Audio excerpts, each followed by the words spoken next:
Thank you so much. We are finally here. This is the Self Care Summit. First, before I even get into anything, let me just thank you for your patience. Having caught COVID when this was originally supposed to broadcast or take place, it was quite discouraging. But I thought it would be hypocritical for me to sit and put on an event that's all about you and talk about how well you should take care of yourself, and me hacking up along, so to speak, during that. And so I decided to rest my body to the advice of many spiritual teachers, mentors, friends, colleagues. Yeah, everybody was in my business. They was making sure I was sitting down somewhere. Mainly because I move a lot, but as you'll hear as I talk later, it's mainly because, man, I just want to serve. I really just want people to hear what it is that we're going to talk about today. There are some of the speakers are backstage, Janet, Danielle, and things like that. But I really just wanted to open up and have something that really was talking to you about you. But let me set some context first. So here's a few things I want you to know. This is a safe space. So the chat box is open. I'll be monitoring all myself. So my first run at it. So cut me some slack if I miss you, but I love you and I thank you for being here. But this is a safe space. Again, this is a place in which the speakers, the teachers, the facilitators, the interviews, the panels, all of it is designed for you to hear something about how to better take care of yourself and move past a life after trauma. It is believed that about 70% of most people in the world has experienced at least one traumatic event. Well, I'm an overachiever. I had quite a few. So I'll talk about those later and get to them. But again, what we're talking about is just you, how to take care of yourself. And I framed it or bracketed for me and what I know best, and that's my military service. So what we're doing is going from your battlefield to your breakthrough. All right. Second thing is forget about Rob as a speaker, forget about Rob as a coach. The Rob I want you to connect with, the Rob I want you to hear today is a survivor of some of the scariest battlefields that are known to human beings. But not just the ones fought with guns and mortars and bombs and things like that, the ones that were fought in my mind as well. That battlefield there took quite some time to get over. But I want you to hear me not as an expert, hear me as just someone who survived those things. But because I had so much experience in the military, our biggest asset is our ability to respond. So right about now, I think y'all heard that beat. You should be getting an email. All right. In that email, it is a break in case of emergency. All right. So I don't control technology. And this is my very first summit on the StreamYard broadcasting platform, which I so much love. But in the event the stream goes blank, we lose internet connection or whatever the case may be, I want you to go to that email and you're going to click the link and we're just going to pick this back up in an alternate room, which takes place on Zoom. Okay. And don't worry, if you've been pre registered, you will get the recording, whether we end the feed here and go over to Zoom or whatever the case may be. I will make sure you get it so you can hear all the amazing speakers who are going to be here with us. And what to expect for today? We're here for a few hours, really. But what you can expect is a day filled again about you. You are going to hear from some of the most amazing people I've ever had a chance to work with or either learn from. First, and my big sister Janet Riney, who will be coming on soon. But the reason for this summit again was just to take the spiritual teachings that I learned and have them apply practically with taking care of yourself. This is my breakthrough to living better and to growing and healing my heart and my mind after experiencing traumatic events. Um, I want you to just listen, sit back and just listen. If you got headphones, put them in. You don't even have to see the video. I got on a hoodie. It's my thing to believe that spiritual teachers wear hoodies. So yeah, we're just gonna have some fun. What else to expect? A good time a good time. There was a few schedule changes, but I won't even get into them because everybody who's going to speak today is going to pour their heart into you as best they can. We have some experts from the fitness field, nutrition. We got an inspirational story of one of my first transformational clients and how she looks at life now after trauma and self care. So again, we are going to have a blast. So sit back. We're here all day. And yeah, let's get started. I did write down a few bullet points that I wanted to start with. And most probably the easiest way to combine the entire narrative of this entire story is the nursery rhyme Humpty Dumpty. And for all of my friends who are from outside of the United States or who may not have had heard the Humpty Dumpty story, I'm going to go through it very quickly. It's Humpty Dumpty sat on a wall. Humpty Dumpty had a great fall. All the king's horses and all the king's men could not put Humpty back together again. That pretty much summarizes my life. The first part, or the first, I would say, 40 years of my life, um, I lived a very arrogant and cocky lifestyle that was unaware of myself. I sat on a high wall, so to speak, um, in a way that my gifts were hard. They were hard to receive because of the nastiness or the encoding of that arrogance. I was an inner city kid, man. I was supposed to die before 18. So waking up to my 19th birthday and realizing that I was going to have to do something different, even though I had a cumulative amount of stress just from growing up in that way, from the violence and gang activity. I knew I needed something else. So yeah, the first I'm really going to say 40 years, man, was a very arrogant, cocky run.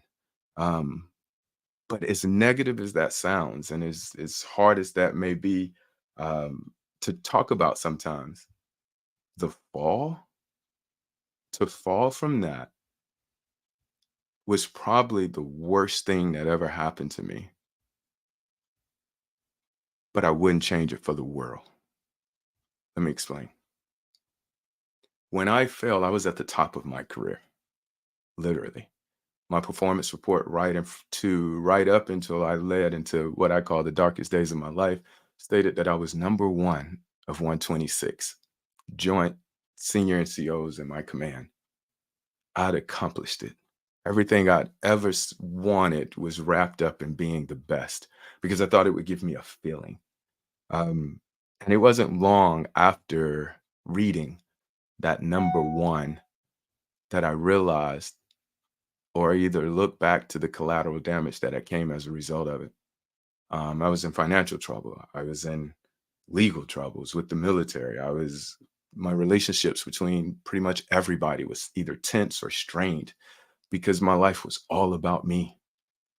If you didn't fit um, in my storyline or my narrative, it was very hard for me to spend time and do to serve. But I mean, coming from that, I, I have these reference points. Really, these reference points are what I talk about most because in that arrogance from transitioning from let's say inner city kid, I had a senior NCO ask me a question. And this is the first time I really felt a spark or pivotal change. And the question was, well, Rob, if you wanted to stay hood, why did you come in the military? You could have just stayed home. I'm sorry for the beats. I'll get those when I go backstage. But that question sparked in me the first time I really wanted to look at my life different. And again, this is hindsight talking about it now. But as I look back, it was the first time that I felt that it professionally, at least, that somebody cared about me and what was going to be best for me.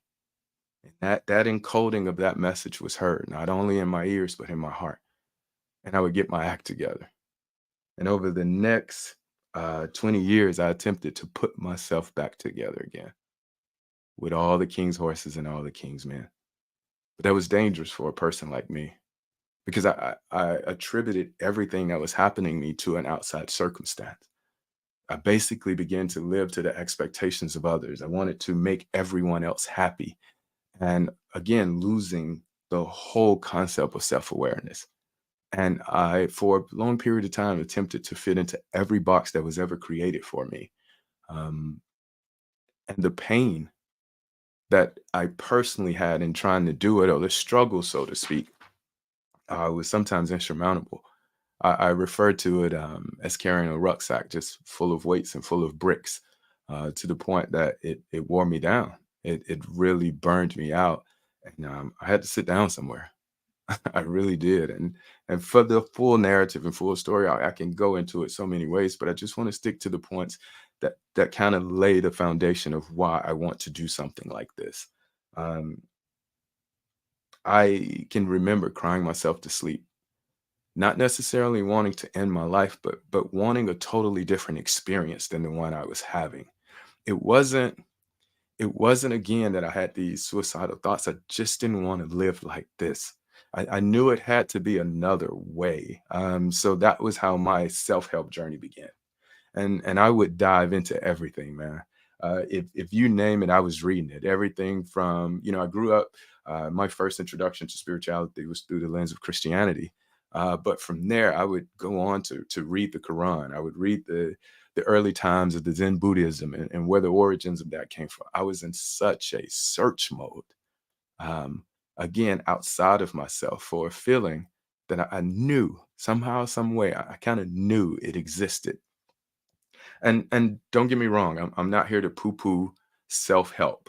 But for me, Rob, any time that we're looking first, first, it's okay to look after you, again, in Rob's opinion, after you know within your heart what needs to be done, it's okay to seek resources and seek help, seek collaboration. I have some speakers who are coming on now that once I knew what I wanted to do in my heart, I reached out to them to help. But when it came to me, it was a numbness that I thought would be cured from whatever I could grab outside of myself.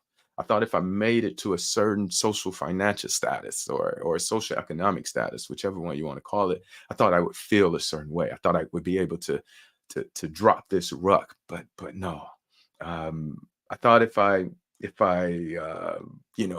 had a business that was thriving, I thought if I got around celebrities, I thought if I could associate with the best, that I would then get the credit for being the best, all the while thinking that my whole livelihood was dictated about people, places, and things. Um, in trying to cope like that, a lot of things happened. Mainly my alcohol intake increased, the numbness, the depressive thinking, the intrusive thoughts. It was all there. It was all there. And I didn't know how to deal with it, let alone talk to somebody about it. Because again, both cultures that I came from, whether being talking about a black inner city kid, or talking about a strong military member who's, designed to lead, telling you that I didn't know the answer was the last thing I could do. Not knowing created the biggest amount of anxiety I could ever have. Because I thought that meant that I wasn't prepared, and I couldn't handle what was happening to me.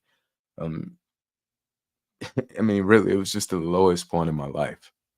Um, like I said, the money, just all the problems compiling, and and I'm writing a book, so don't worry, you'll get all the stories. You'll get all the stories.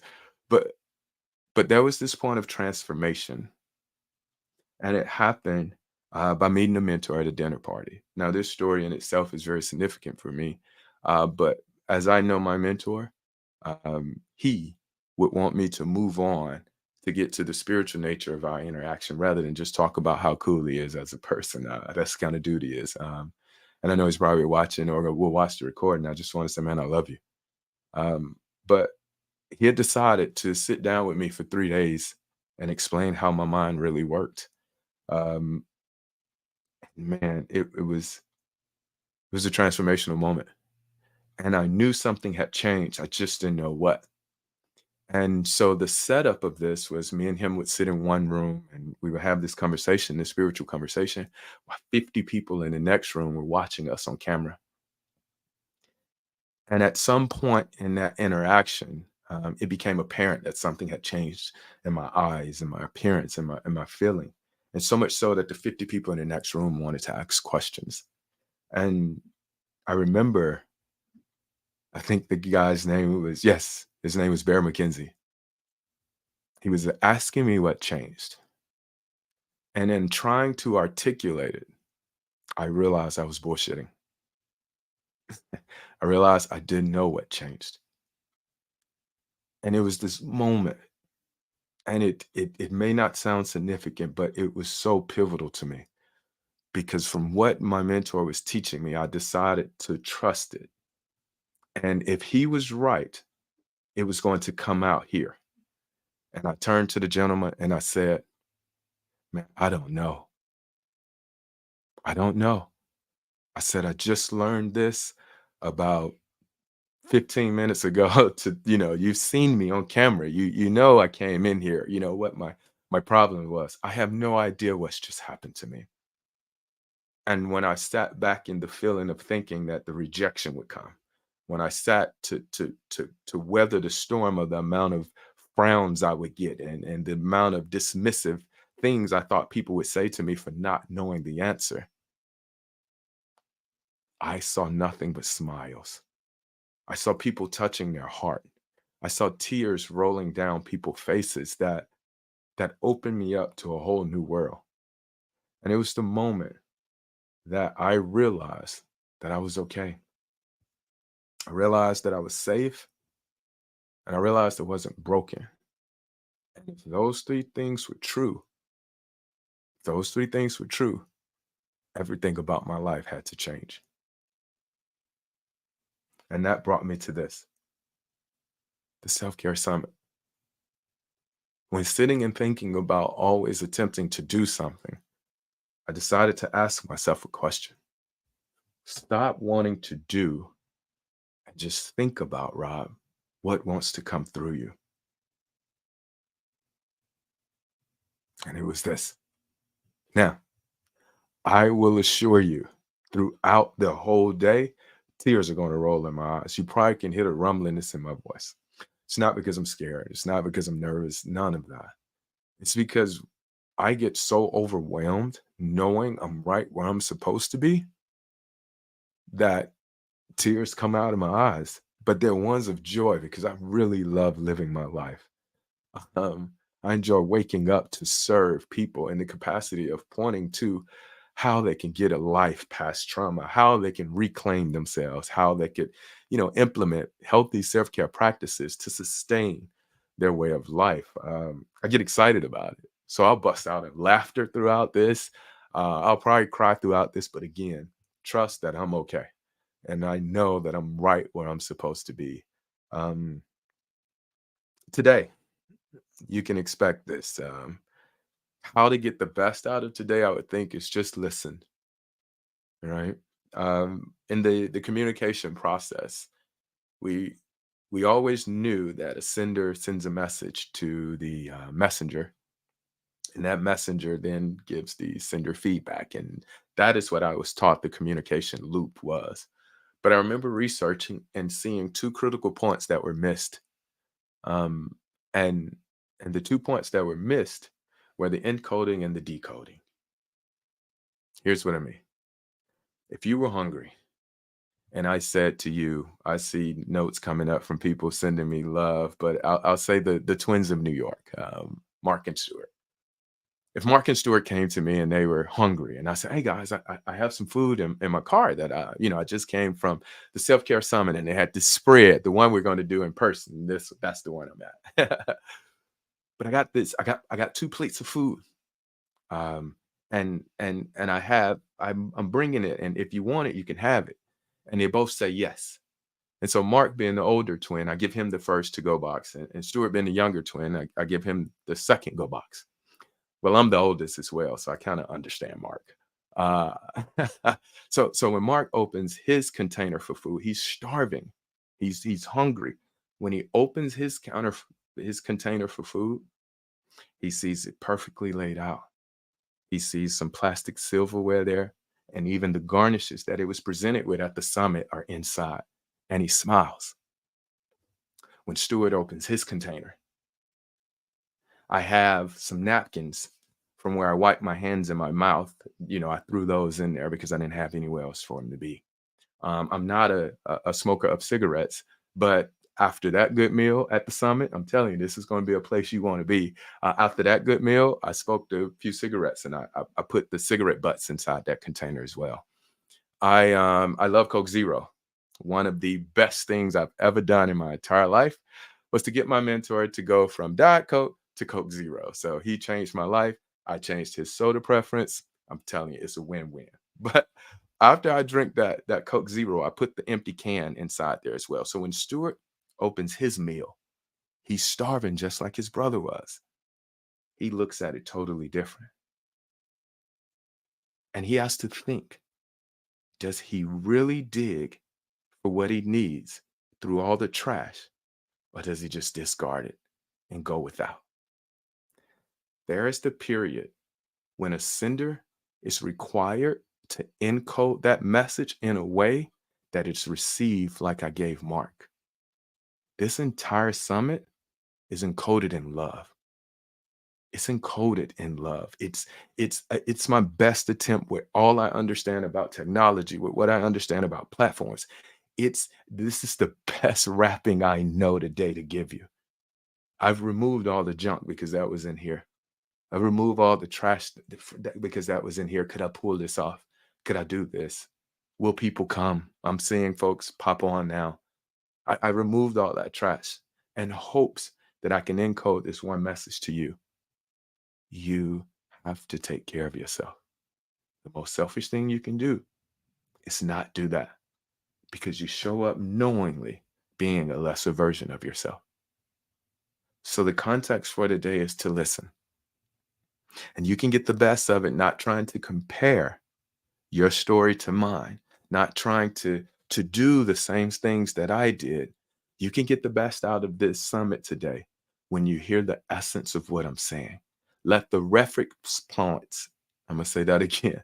Let the reference points, the flags, the banners that I stab, look at them for you. So when I talk about anger, you don't really have to hear what I was angry about. Just go to a moment in which you were angry and let us walk from there. I hope, this is just me, but from what I understand about life now, I hope that I can meet you wherever you are spiritually, hold your hand, and walk you into a mental, physical, and spiritual balance of life that gives you the best chance to thrive in any circumstance. That's what we're doing today. So the first up, I'm gonna put you on a break. Oh, that's a good point. Let me talk about the breaks. The breaks are a moment for you to stand up, to refresh, to let sink in what you've heard. I'm going to listen too. I'm going to go backstage and bring on the speaker, but I'm going to listen too, because these people who are going to pour out their hearts, I adore them. And I also want to thank all those who sent me notes to be a part. So this will not be the last self-care summit. We're going to do this again. So the list and the people who reached out, I have you for the next one. And we're going to keep doing this so that we can wake people up to themselves and change the conscious level in which they live their lives. So here we're about to go on a first 5-minute break. You could, grab something to drink, do whatever it is. And when we come back, we are going to be introduced to one of the most beautiful human beings I've met since changing my life. Again, thank you for being here.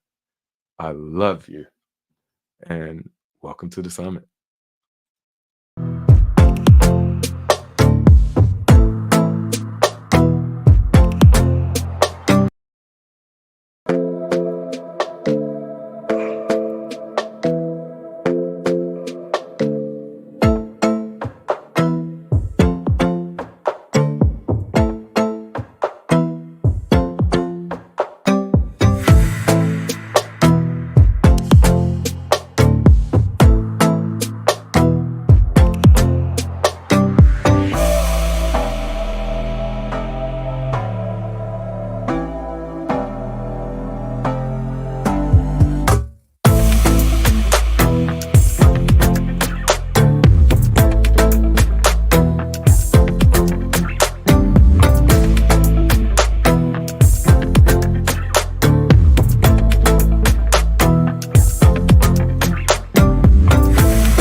Look, I don't know how to talk to you, so I just had to bring you on stage. I ain't figured that part out yet. How you doing? Good, I am. I was gonna say I'm awake I because you know appreciate me. that. I love Yeah, to be yeah. really to bed, but nah, it's good. That was beautiful, Rob. Like the first time I heard you share in that way, that was beautiful. It Yeah, really was. thank you. Yeah, it's starting to really become um, a fire. It's at first it was like I knew it was a spark. I knew it was like a little, but I could still put it out with like an extinguisher type thing. And man, over the past couple months, uh, just trusting the process, doing the work. It's like now it's like let's put some gas on this thing and burn the fucking world, like burn it up. You know what I mean? Like it's an excitement now that I'm so happy to have. Fatu, I see Fatu, I see Z, Fawn, Liz, man. Um, it's crazy when you put on something, you never know. Yes, so Um, true. so seeing people here to support, man, just makes me, smile. But when we go back on, this comes down. I'm just going to say a few words about you, and I'm going backstage. It'll be your show. Okay, okay. I mean, I have a presentation, but you know what? I'm just going to use that as a reference. I'll send it to you afterwards because all the main points will be there. Because as you said, I just want people to be Yeah, yeah. in this moment and not be looking and me looking and this and the other. So yeah. Well, I appreciate that too, because I don't even know if I know how to pull it up. So, so what we will do is send it in an email when I do all of the follow-up. Yeah. And yes, I know y'all can hear me. This is what we call backstage access, because Rob Okay. doesn't know how to do it any other way. Yes. So we all family here. And again, I actually love that because I always want to be the type that whatever I say backstage, if I'm hot mic, it could go on stage. I don't want anybody to think that I'm perfect or I knew exactly how this would go. No, I scared the crap out of myself last night, which is how I created the contingency plan. I'm going through this, just like everyone else, just doing the work, applying the self-care practices that I understand. But I'll give you 45 seconds back for you to, do anything you do, and I'll bring you back on. All right.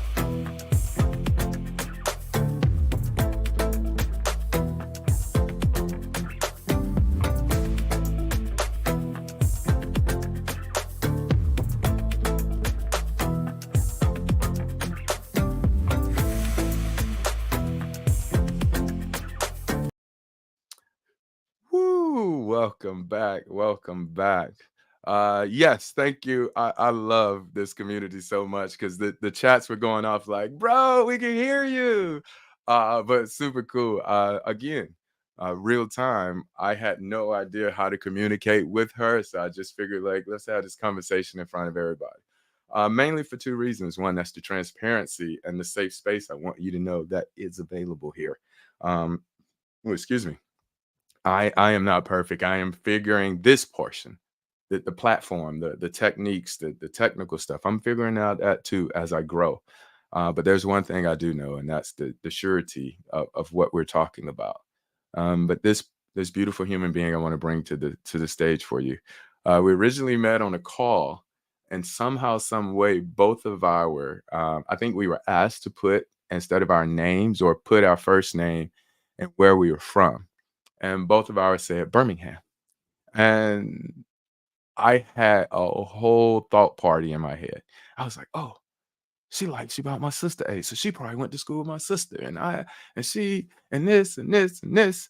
And so when it was her turn to talk, and that British accent came out, I was like, "Oh, she's from this a different Birmingham. This is not the one I was. This ain't Birmingham, Alabama." And that just was it. That solidified us.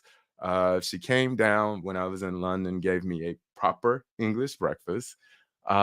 She is also a amazing facilitator and someone who's taught me a lot. I think the last bit of sexism that I personally had within me, she cleared up very quickly, and you'll see she's very, very, very much about the power that's within women, and she speaks to it. I'm not going to take that show from her, but ladies and gentlemen, welcome to the stage, my sister, a beautiful human being, Janet Riney. Yay! So I'm giving myself Hello. hello, sweetheart. Hello. I'm giving myself a yay. Yeah, I'll never forget that day. We were on the phone and I was saying something. I was hot about it. I don't know what it was. And I was like, yeah, and this chick, and she this and that. And you were like, hmm. He kind of just went quiet. And I was like, uh-oh. And you were like, well, I just call them women, Robert. And I was like, and you used my whole name. I was like, oh, oh, like, oh man. But I got it. I got it. It needed to change because while I may not have meant any harm, it did come from a space of lack of respect, and that I needed to fix. And so that's just one of the many things you've taught me, and why I love, love, love being around you. So the stage is yours. I'm going backstage. Okay. Well, Rob, thank you so much. Thank you for this opportunity just to come and share with all of you beautiful people. Thank you so, so much. And as we say, like Rob is like my brother from another mother, because we can spend hours just talking on the phone about our experiences, what we see, what we don't see, what we're making up. And so when Rob reached out and said, do you want to be part of this self-care summit? I just like, yeah, anything you need, anything you want. And considering there's an 8-hour time difference, and I am a bit of an early bird. So this is me making a concerted effort to be alive and lively as I'm coming towards the end of my day. So yes, when Rob contacted me, and hi Mark, it's lovely to meet you too. When Rob contacted me and said, Janet, could you talk about self-care in the workplace? I was like, of course I can speak about self-care in the workplace, because working in organizations and working in situations where I'm sure you've all experienced, where there's too much work and not enough staff to be doing the work. See, my background is in criminal justice. I am trained as a probation officer, work in groups, work with one-to-ones. And prior to understanding about self-care, I was doing what everybody else would have been doing, which is working too many hours, getting up early, going to bed late, thinking about work even when I wasn't at work, or worried about work even when I wasn't there. And so what I recognize as my first experience of self-care within the workplace was when I actually listened to my wisdom. See, when I was a full-time employee within criminal justice, I love training, I love facilitating. And so when I wanted to be within the training sector, I was told that I had to become a manager to be in the training section. And so, of course, I interviewed and became a manager. And what happened then was they then thought, okay, they moved the goalposts. Okay, it's great that you're a manager, but you now have to do 2 years in a field team and manage staff before you can go into training section. And as a new manager, they put me in one of the largest offices within Birmingham with 2 teams, difficult staff absences, and it felt like hell on earth to me. But I thought, this is what I need to do in order to get to where I need to get to. And so I will go through it. And in going through it, I got to a point where I started to take time off sick. Now, I am ordinarily a very healthy person. I love to work out, I eat well, I'll try all different things. But when I realized that I was starting to get sick, I recognized that this isn't what I should be doing. This isn't the only way. And so I remember going to a conference with lots of other Black managers at the time and sitting in this conference. And there was this senior manager from another organization. And he said, I'm going to ask two questions. First, what makes your heart sing? And secondly, are you doing what makes your heart sing? And in that moment, I turned to my colleague and said, I don't want to be a manager. I want to be a trainer. And as soon as I'd seen that, that honesty, that wisdom was unfiltered. I couldn't hide it anymore. I couldn't dampen that down. And so within 6 months of having that insight for myself, I left the organization.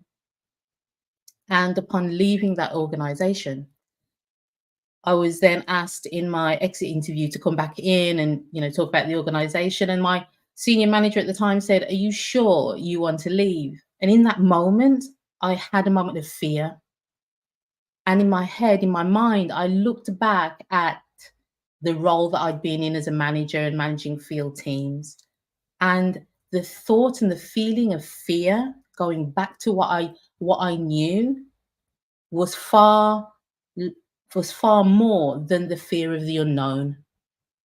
And so I took that step, that leap of faith, which then resulted in a 6-month contract working in the organization I'd been full-time employed in, training the staff. Now, the reason I tell you that is that at the time, I didn't realize that that was self-care for me. That was me recognizing, listening to that wisdom, listening to that inner voice, and actually acting upon it. And it's been the best thing that I've ever done, because if I hadn't done that in 2003, I would never have met Rob and I wouldn't be here now. And so to a certain extent, do I have to be grateful for the stress and anxiety that I was experiencing at the time? Because I wouldn't be here. So yes, let's talk about self-care in the workplace. When I was planning this, I was starting to think, actually, when we're talking about self-care, which self are we caring for? And I thought it was really, really fascinating that when we talk about self-care, what is it that we're looking at? I mean, Rob has done has brought together a wonderful event where we've got people, experts in their own fields, looking at physical care and physical health, physical self-care. We've got people looking at emotional self-care. I'm an emotional health and well-being coach as well. There's also our mental health, our mental self-care. That's the thinking that we have and the thinking that we believe to be true. All of these things are important when we're looking at self-care.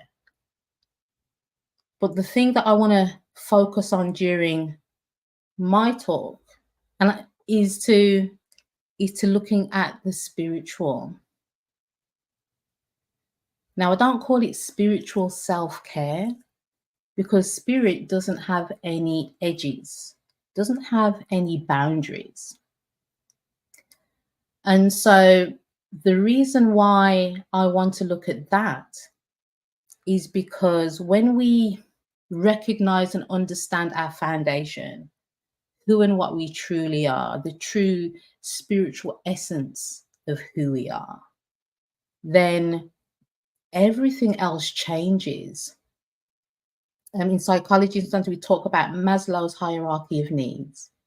And it starts off by stating, if you have your, somewhere to stay and you have food and you have money, you have those foundations, everything else, everything's going to be fine. But at the very top of Maslow's hierarchy is about self-realization. Now, very few people speak about that because they don't know how to. They're a bit uncomfortable talking about the I say the spiritual formless nature of all things, the spiritual essence. But what I found is that once you understand who and what you truly are, your true nature, your true essence, that changes how you see the world. That changes how you care about you. That changes how you see you. There was something that Rob said a little bit earlier about being selfish. And with your self-care, it's about being selfish, which is about putting yourself first. But one of the things that comes to me is that actually, when you are selfless, when there is less of you, you then start to care about yourself. Now, I'll explain that as we go along. So, why should you listen to me anyway? I know I have Rob's endorsement and he is phenomenal and I love Rob. Thank you so much, Rob. And if I got his endorsement, I don't need anybody else's. However, like I said, my background is in criminal justice. I'm trained as a probation officer and manager. I still go in now and then with contracts to work with some of the most difficult and challenging offenders. But then I left in 2003 and set up my own training and consultancy. And that was more about confidence, self-esteem, working with women and men, because men with depression started to come to me as well. In 2010, I came across an understanding called the 3 principles. And when I came across this understanding, it changed the way I work. It changed what I thought it would do, would change my work and how I worked. Little did I realize that it would change me. It would change who I thought I was. It would reveal to me the power that is at the very heart and core, not only of me, but of every single person.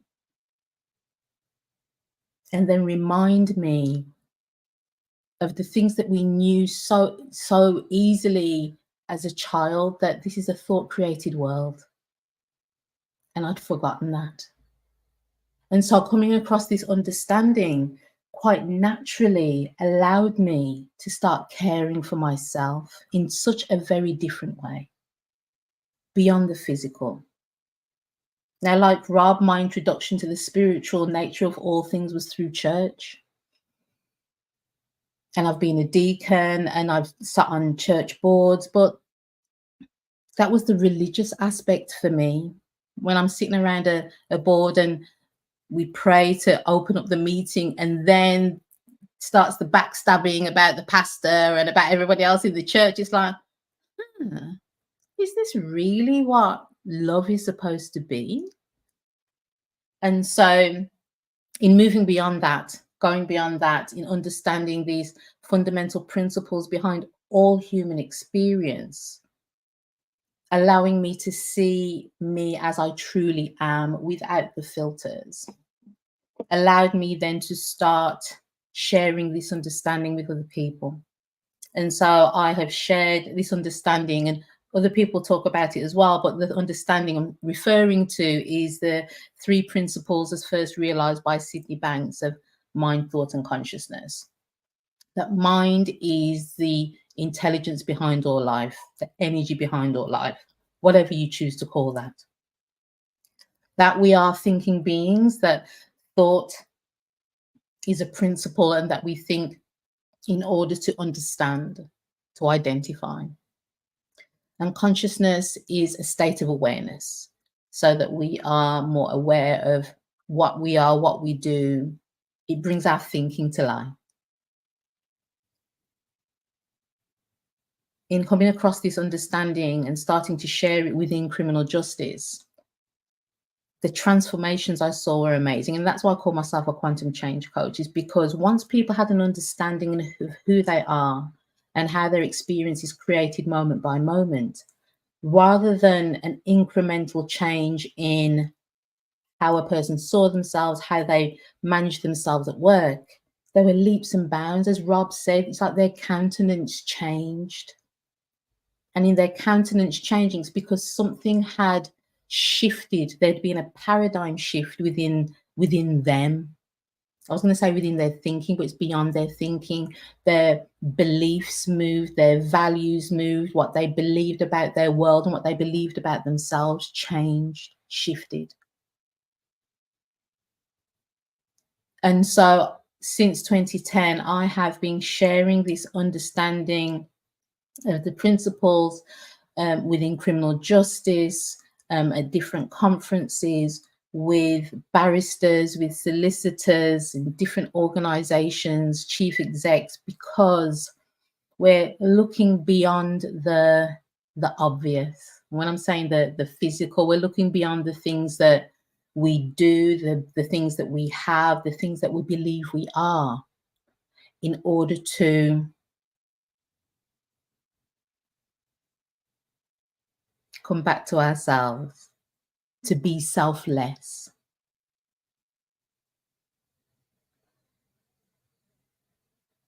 Just to let you know, I do pause quite a bit, because in pausing, it allows me to be back in this moment. When Rob was saying about listening, it's about not trying to figure out what I'm saying. It's more about being in this moment with the feeling and look at where I'm pointing towards. Now, I know that, yeah, that may be completely scrambling your brain right now, and you're like, oh my gosh, what's she saying? What does that mean? It's okay. Allow that self, whoever you are, who the self that's asking the question, just put them to sleep. Just say, right now, I want to be in this moment. Right now, I'm going to be here so that I can hear something new, because you're in a different place. The words may not be new, but you right here, right now, have never been in this situation, never been in this place before. And so be here with an open mind and an open heart to receive what's for you.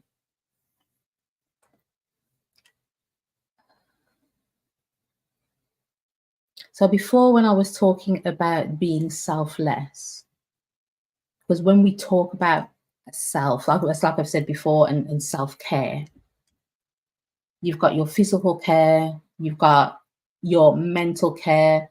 You know, people will talk about cognitive behavioral therapy, or looking at the thoughts that we have and how we can change them, observe them.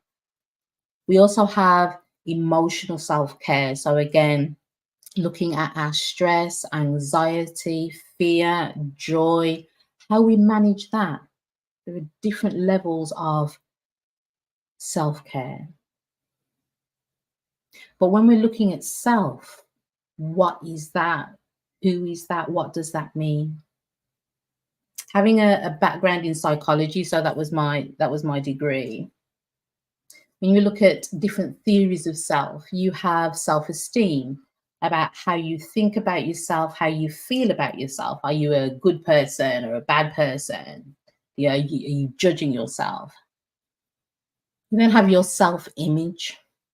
It's like how you see yourself physically. What do you see? And in what you see, what stories do you then make up about what you see? Do you think that you are beautiful and amazing and wonderful when you look in the mirror? Or do you judge what you see and compare it to something else? There was a time when I was delivering training recently, and there was an exercise, and people said, name one thing that nobody can tell just by looking at you. And everybody's going around like, I love to ski, I love to run, this, that, and the other. I went, I'm a unicorn. I'm a unicorn because I'm amazing. I am mythical. I am strong. And that's what makes me a unicorn. It's because I wasn't looking at me, the person, the physical entity. I was looking at that which was within me, the power which was within me, the power which is within each and every one of us. And then you've got self-worth. I love India Irie's song, I'm Worthy. And that's, do you think you deserve something? Do you think you're worthy of love, of praise, of anything that you think is good, do we just think that we're worthy of the negative things, that we deserve the negative things that come across us? And so when I'm talking about self, there's a self that we create. There's an image that we create just by looking at ourselves every single morning. We reinforce what we see, what we think about ourselves. But it's looking beyond that. And that's why when I'm talking about the spiritual, there isn't a spiritual self. Because as I've said before, there are no edges to the spiritual, to the formless nature of all things. Now, people may think, and I was doing a talk for a corporate recently, and I said, "Oh, stop referring to the spiritual." But I'm like, actually, that would be impossible, because whether it's spiritual or in physics you call it formless, there is something that is beyond what we can see. So, for example, that spiritual nature of all things. So, for example, if you cut yourself, you're going to heal. Now, you didn't do that. In spite of you, if you are eating right and if you are drinking, and even then, the body does what the body does. It's going to heal. So there's an energy, there is an intelligence behind all life. That sometimes you can have a gut instinct. When you're going to do something and there's that little feeling in the pit of your stomach, or there's a little voice at the back of your head thinking, I know I shouldn't be doing that. Where does that come from? You didn't make that up, because you wouldn't be saying that. In fact, this is coming from conversations with God. Where is the voice coming from that's in your head right now? I love that one. And also, can you determine what the next thought's going to be? Just tell me, like, what's the next thought? And you can't. And so, as much as people will talk about the spiritual and to ignore it, it is what we are. It is what we are in. It's what we are made of. And so, in recognizing the spiritual nature of what we are, we then build upon that to realize or create an image.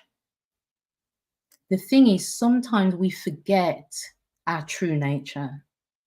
Sometimes we forget in our day to day the powerful, amazing being that we are, walking this earth, creating experiences from the thinking we believe to be true moment by moment, and then acting upon that.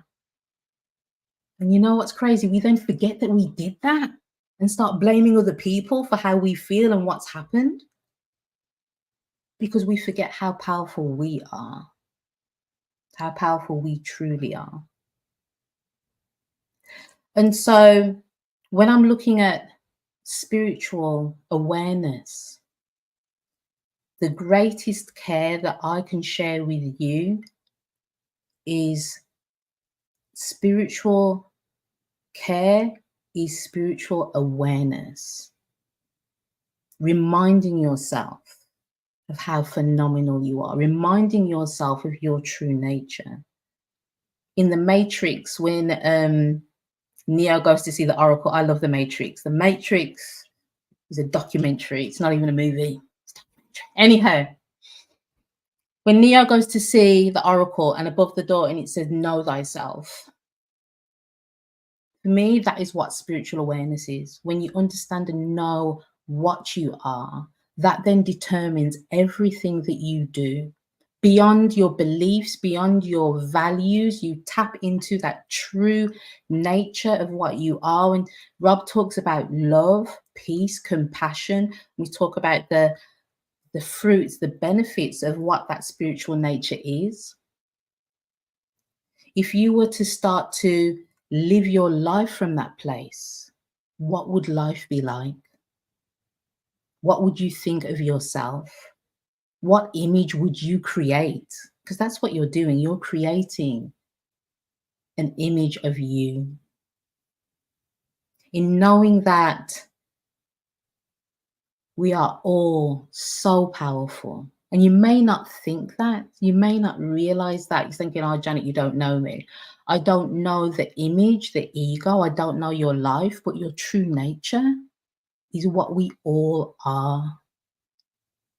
Powerful, phenomenal, creating experiences moment by moment, and it's remembering that.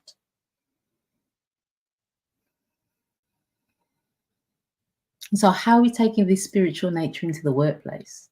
And even though we're talking about workplace, it's about life. So, I'm calling this the ABC of spiritual awareness. So, in understanding who and what I truly am, who and what we truly are, this spiritual being having a human experience, creating our experiences by the thinking we believe to be true moment by moment and then acting upon them. When in a difficult work situation, and when I'm saying difficult can be, again, overwork, too much work, stressed managers then imposing their stress upon you and their deadlines upon you.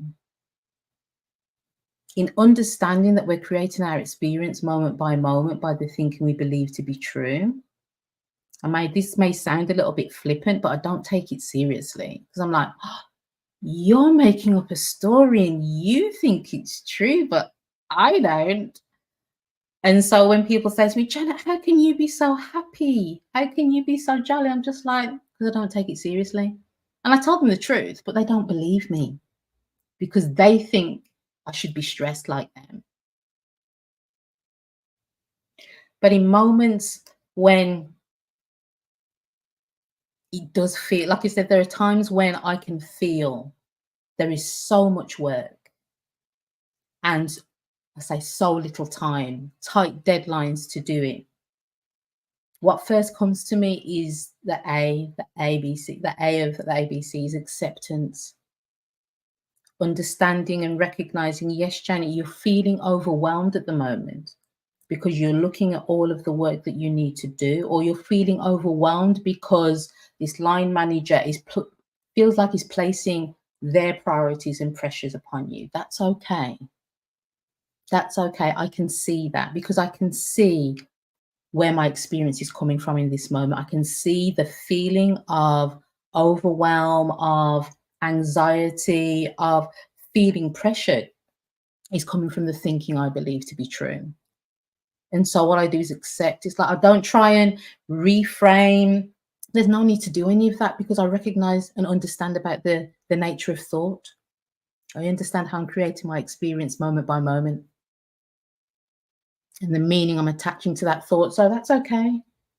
I'm feeling stressed. I'm feeling anxious. I'm okay because I understand where that's coming from. And the moment I accept that, what happens is that it's like, that calm in the eye of the storm. There's just that moment when I'm thinking, okay, I can see this. I can see what's happening. I've got this work that needs to be done. Let me just see this without all of the emotion. Once I accept, then I breathe. Do you recognize and know that when you're stressed and anxious, you have this shallow breathing? You may not even be conscious of it, but unconsciously, your breathing has started to shorten. And that's where we carry our stress and anxiety when we start to breathe shallowly. And I consciously then breathe deeply. Now, I say that I'm a practical spiritualist in as much as I understand the spiritual, but there's been so much research that's been done on the psychology and the physiology that I listen to that as well. One of the people that I'm listening to at the moment, his name's Andrew Huberman. And I was listening to him the other day and he was talking about the double breath, which I thought was amazing. So it's like what he said is like when you're feeling anxious, in order to feel more calm, if you take a breath through your nose and then you take another short breath and then a long out breath,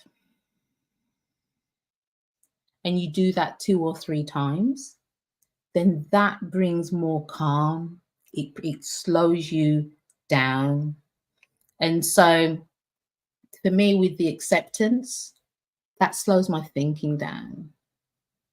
With the breath, that slows my heart down, my physiology, that feeling, experience of anxiety and fear and what I've got to face. And once I've had those two, then I have an experience of clarity. And so about the eye of the storm, there's that clarity. It's like, okay, I now acknowledge that I have this work to do. And so let me see how I'm going to deal with it. I remember, I don't know where I read this, where it says, how do you eat an elephant? One bite at a time. And that's how I deal with those tasks. That's how I deal with those moments. It literally is, let me just deal with this. Let me just deal with this that's in front of me. So yeah, so talking about the self-talk, let me just deal with this. And the other phrase I use as well is that this too shall pass. Because nothing stays the same. Nothing remains static. And so in understanding and knowing that life passes us by, life changes in spite of us, then I know this feeling of overwhelm is going to pass. This feeling of overwork is going to pass. And so once I've gone through the ABC, I am then able to hear my wisdom. I am then able to hear that inner voice. I'm also able to actually observe my thoughts, to actually take that time to think, how am I creating this experience? When I'm saying the experience, the feeling I'm having in this moment. My feelings are a feedback of the thinking that I'm having in the moment. And so clearly, if I can't even articulate the thoughts that I'm having, I recognize that this feeling is coming from my thinking in this moment. And I'm having this feeling because I'm taking this thinking seriously. Why would I do that? Why would I create this stress and anxiety and overwhelm for myself? And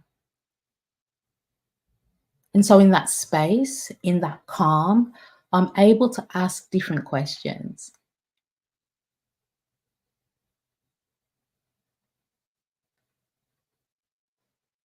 And so when I'm looking at this practical, say this spiritual essence and a practical spirituality, it's recognizing how when I say I, the Janet I think I am, this phenomenal spiritual being, the thinking that I'm believing to be true moment by moment, how I'm creating this experience in this moment, how I'm choosing to see this line manager in this moment, how I'm choosing to hear and listen to what's being said by a colleague. Is that what they're saying coming from a place of stress and anxiety from them, or am I just receiving it as stress and anxiety? See, when you have a greater awareness of how you're creating your experience, when you have a greater awareness of who you are and what you are, you're able to see the light, to see the world differently, because there is less of you, there is less ego, there is less self-image, there's less self-esteem, how you think you should be, how you think you should look, how you think you should respond and react. Because in the moment, you're able to see with clarity. And with that clarity, I say, comes an ease with work. It's not that the work has changed. It's not that your colleague has changed. It's not like the situation has changed. You've changed. Your paradigm has changed. You have shifted.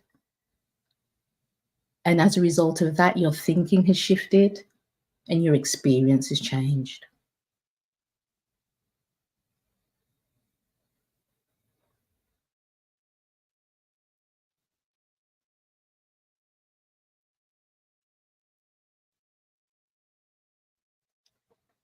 And so, yes, as I'm coming to the end of my talk right now, and I want to leave it open for questions. Anything that I've said that anybody wants to have greater clarity on, then please do ask the questions. But that's why I think it's so important for you to have an understanding of the spiritual nature of who and what you are, because that then determines how you see the world, how you see yourself, will determine your self care. Because when there's less of you, there's less to care about. Ah, ah. I thought that was funny. Oh man, thank you so much. People, I just put it in the chat box to type your questions in the chat box, and we'll bring them up. But I do have one. Like, where did the ABCs kind of, first when we hear something, and you mentioned this, you said that this may blow your mind or this may be different than, is when we hear something new for the first time, it is a startlement to it in a sense. And, Mm. and you research whatever you consider to be research. You do what it is you do. Kind of help me understand for you, what was it when it wasn't just a thought anymore and it became a knowing that this is how you're going to take care of yourself in the workplace? Like, when did it switch that, that's a good concept, Janet, to no, this actually helped change the way you were able to deal at work?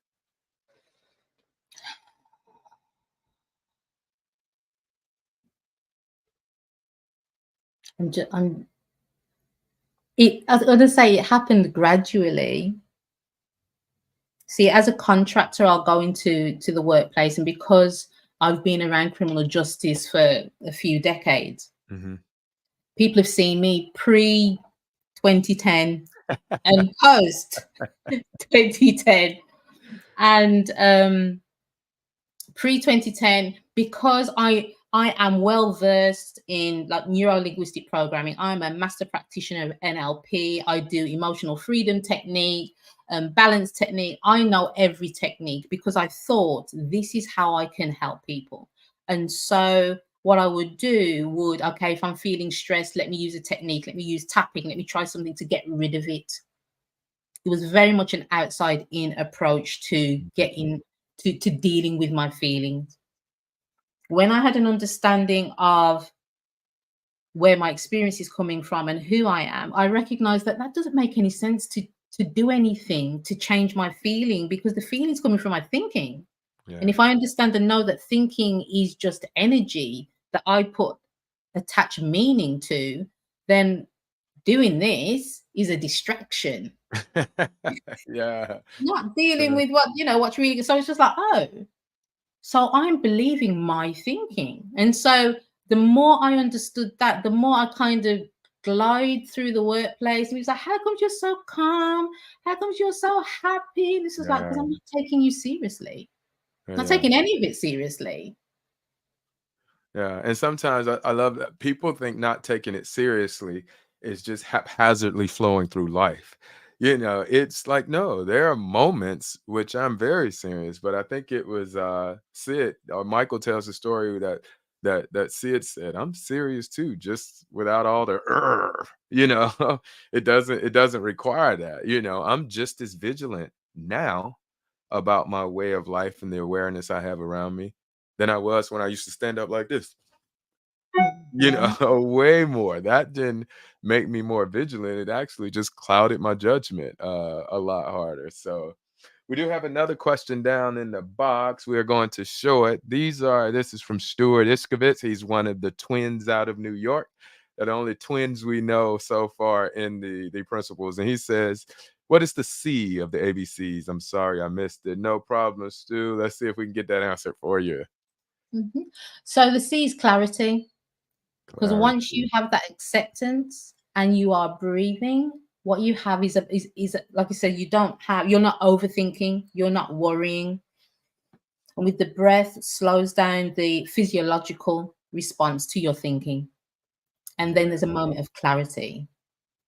And that's the thing when you're talking about self-care and the ABC, this is what I literally do when I feel overwhelmed, when I'm Mm. thinking, when there's a lot of work to do, and I'm just like, what is it that I do? Why is it that people say that I'm so calm around the workplace? And then it was like to be able to identify, oh, this is what I understand and this is what I see.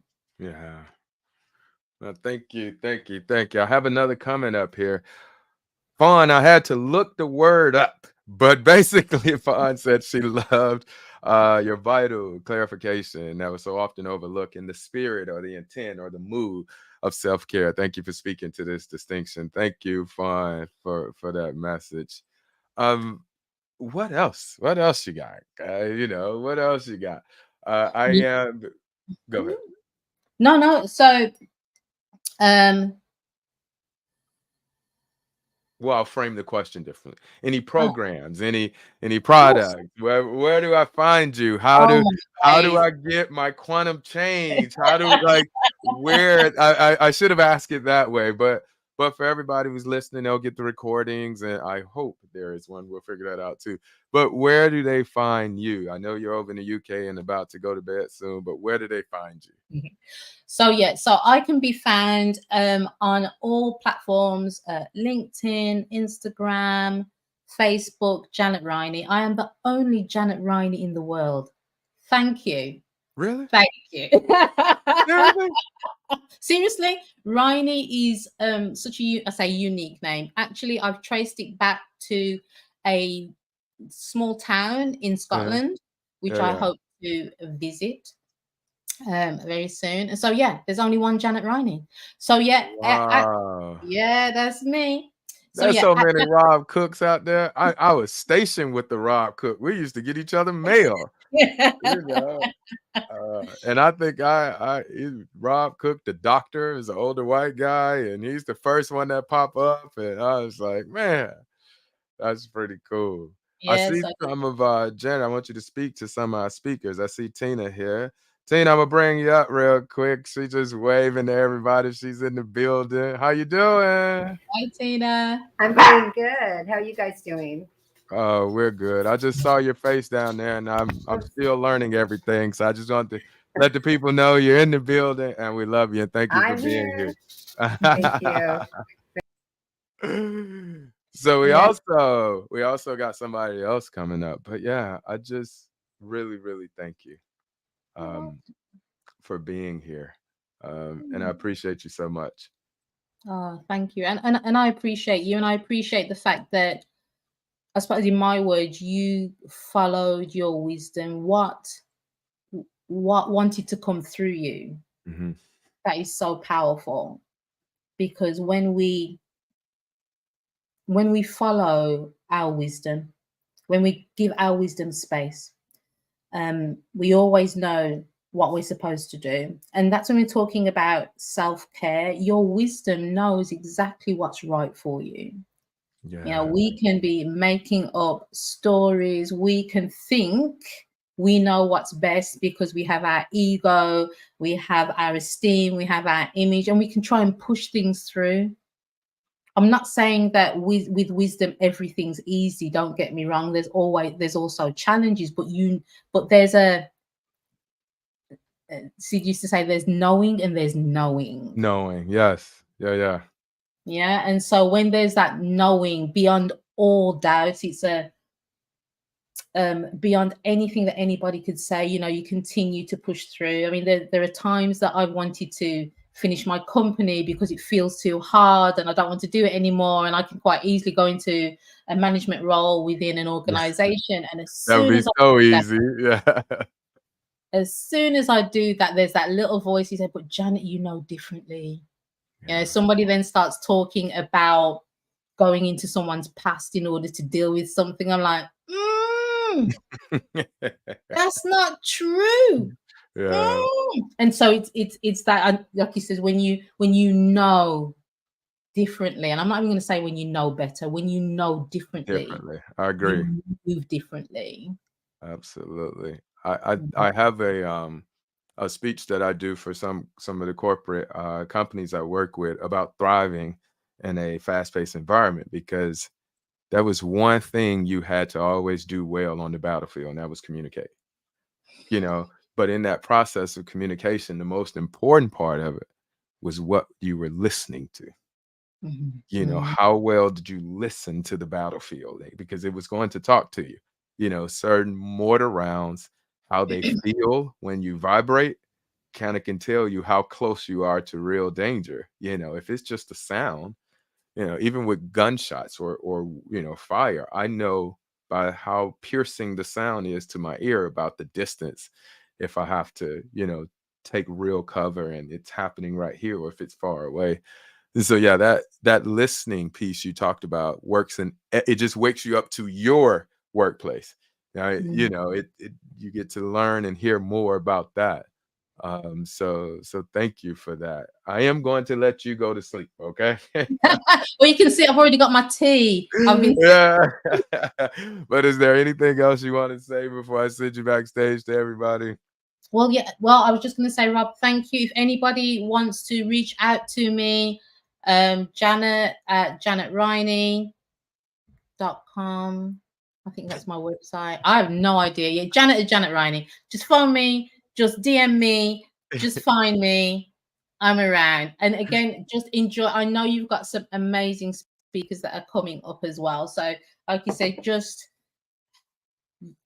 listen for everything. Listen to your wisdom. Allow yourself to have space. Use the double breath if it starts to become overwhelming. Yeah. Be in the moment and breathe and allow your wisdom to just guide you and to share. Thank you so much. Thank you so much for listening, for your comments. I really appreciate it. And Rob, thank you. Love you always. Love you Thank always. you as well. I'll talk to you soon, all right? Take care, mate. Take Bye. care. So, what we're about to do is I am going to give you your first quick 5-minute break. And what I want you to do is just, stretch your legs and come on back. Let me reset this to give you 5 minutes. That's the old trainer in me. You get 5 minutes to rest, and then I'll be trying to work you in about 30 seconds. Sorry about that. All right. So then what we're doing next is I changed up the schedule a little bit because we had some scheduling conflicts. So when you come back in 5 minutes, you are going to hear an inspirational story. That part is still the same, but it's going to come from an amazing, amazing new person who stepped up this morning to share her story due to the conflict. That's Danielle. Let me see if I bring on stage. She can wave at you real quick while you on break. There she go, waving at the people. Yeah. So again, we'll see you back in 4 minutes, and thank you.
That's about enough. I'm ready. I'm ready to go again. I'm excited. I'm excited.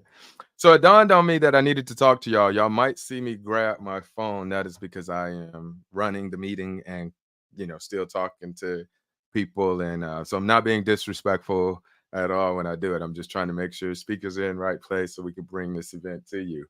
Um, I mentioned earlier schedule conflict, and we don't worry about those because it's about response, responding to what's in front of you. But you will get a chance to hear from Jewel because she will be here for a later panel. But the story of inspiration kind of switched, and it's a beautiful one because for a long time as a coach, you, well, I won't say what you do, but I'll just say what I did.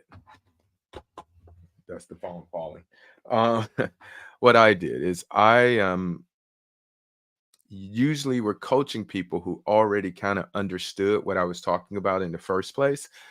So the conversation was easy.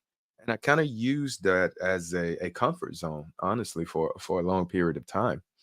And the young lady or the woman I'm bringing to the stage next was my first ever transformational client who saw totally knew about her life through going through one of the programs and the offer to ask if she needed some assistance. We were both stationed together, and she knew me when I was like, I think 18, 19 years old. We're not talking about none of those stories. We're not here for that today. This is the self-care summit. Okay, this is the self-care summit.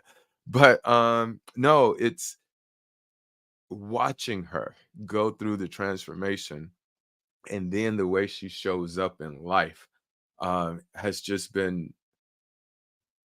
the catalyzing moment really for me as a coach. Um, Seeing that happen really kind of reassured me because I'm just like other every human being. Sometimes I do believe those thoughts, even if they're ones of insecurity. But she kind of showed me because with coaching her, I was just being myself. It was just providing a space for somebody to see something else. And so I'm going to bring her to stage, and I think she has a beautiful, beautiful presentation for you. And I'll let her explain. So, ladies and gentlemen, welcome to the stage, Danielle Desiree. What's Hi, up? hey, thank you so much, Rob, for inviting me. This is Oh yeah. exciting. Look, the people want it. Look at that. Danielle. La, la, la, la, I like you. la. No. I one, thank you for just showing up and just boom popping in when I said, "Hey, we had a schedule change. Can you do this?" So thank you for the support there. But yeah, man, thank you for being that one that showed me I could do this in the coaching field. I appreciate you so much. And I'll just let you talk. And it's your show. I'll be back in a minute. All right. Okay, so thank you, everyone. Janet, I just wanted to say that what you talked about was beautiful. I loved it. I got so much out of that, so thank you. Um, I listened a little bit to what Rob was talking about and reflecting a little bit on, about my journey with him as my coach. And it just seemed like it was yesterday. So this was back in like April of 2022. And um, it's funny because I had registered on his website. I'd seen his website and registered to get his notifications. I thought, well, he has his own business. I'm a veteran. He's a veteran. I want to support. And it never really dawned on me that I would be working with him. So there was this moment where one of his notifications was an email, and it was talking about his biggest fear and his biggest fear when he went skydiving for the first time. And he explained it in great detail. And at the end of it, he said, "Okay, it's your turn." And I hesitated for a minute, and I thought, well, why not? So I replied to the email, and I talked about what my greatest fear was, which was when I had been previously sexually assaulted when I was younger, and when I was in a relationship where there was physical abuse. And it's funny because so many years had passed since that, and I thought I was fine. Life goes on. I've accomplished things. I've had children. Um, I'm in the military now. I'm doing well. So I thought everything was fine. But there would be these moments where I would see something on TV or, see something in a movie, or it would be a scene and I'd get triggered, or I'd read something in the magazine and it's an article and I would get triggered and it would kind of send me down this dark, depressive spiral. And I didn't want to deal with it. So I just kept pressing it down further and further down. And little did I know that in those moments of being triggered, that's when all those things I kept pressing down would come to surface because I wasn't dealing with them. I didn't want to feel them.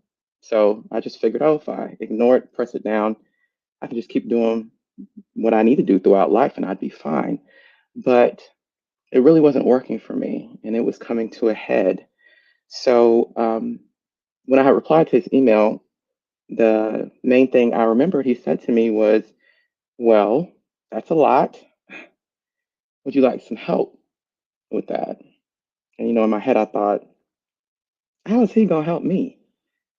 I knew he struggled with PTSD, but in my mind, I thought, well, that's for military service, though. That's something totally different, deploying and being in the Middle East versus being diagnosed with PTSD from sexual assault and the things that I had went through. And I didn't think that he would be able to understand what I was going through. So little did I know, we went through a lot of the same things.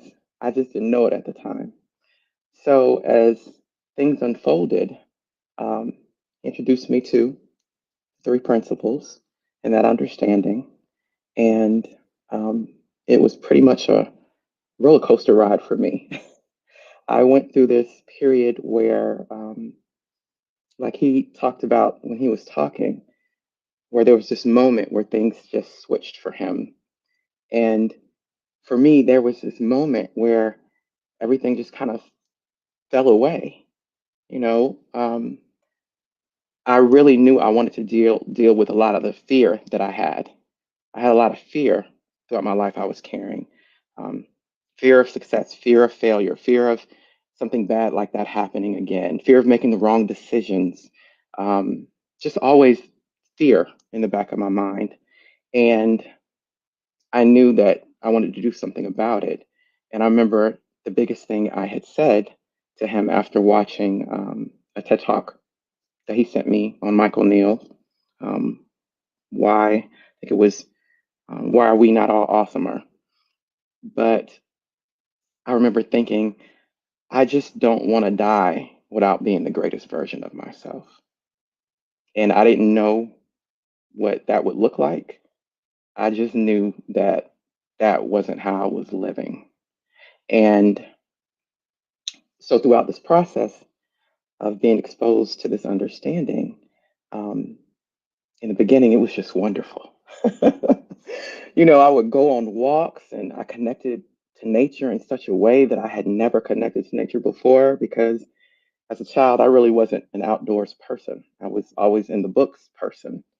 And there was just like this newfound connection with nature. I'd go on walks and feel like I was breathing with the trees, or um, it would rain and like I could really sense the dew on the blades. Like it was the awareness was just so different. And it gave me such a calm and replenishing and renewal about everything where I was just like, what's happening to me? And it was funny because I remember saying to Rob, and this is funny, y'all.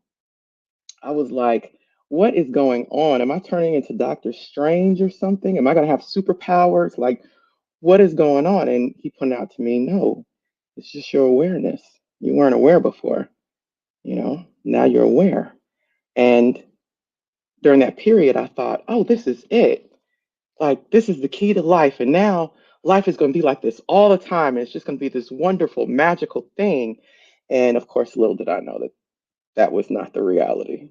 So, of course, because I'm human, there would be these moments where I would be triggered and I would fight so hard to be back in that wonderful magical place where I was just so calm and everything was just great.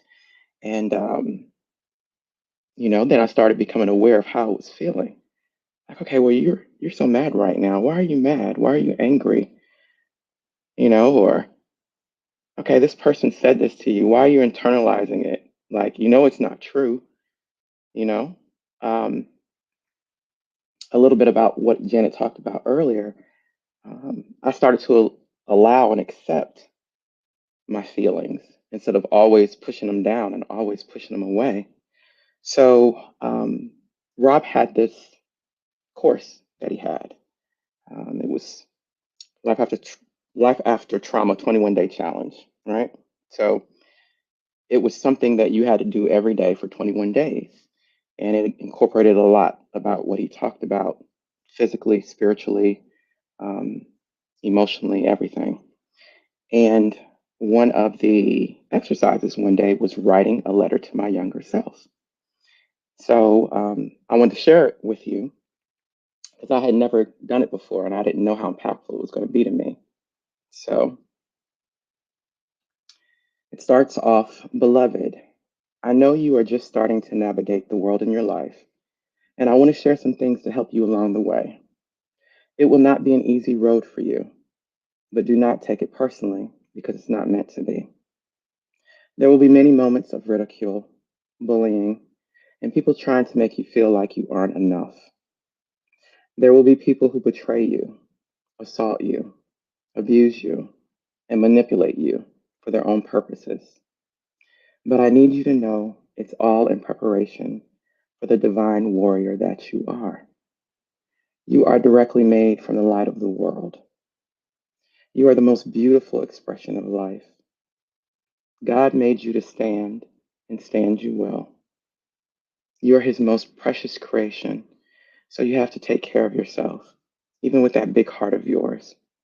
It must be done. As he did with Jesus, there will be many that come to you to be healed, and through your love, you will. You won't always know which way to go, but if you ask God, he will always show you. But you have to be still and quiet enough to hear him. I need you to spread those wings and fly, love. Don't look down and don't look back. Remember to always follow your heart and dreams. Age doesn't matter. God has handpicked special people to walk alongside you through your journey. I need you to recognize them through how you feel, because that's how you will know. And as you go through life stumbling along the way, I want you to remember this quote by Mother Teresa and carry within you as you go through life. People are often unreasonable, illogical, and self centered. Forgive them anyway. If you are kind, people may accuse you of selfish, ulterior motives. Be kind anyway. If you are successful, you will win some false friends and true enemies. Succeed anyway.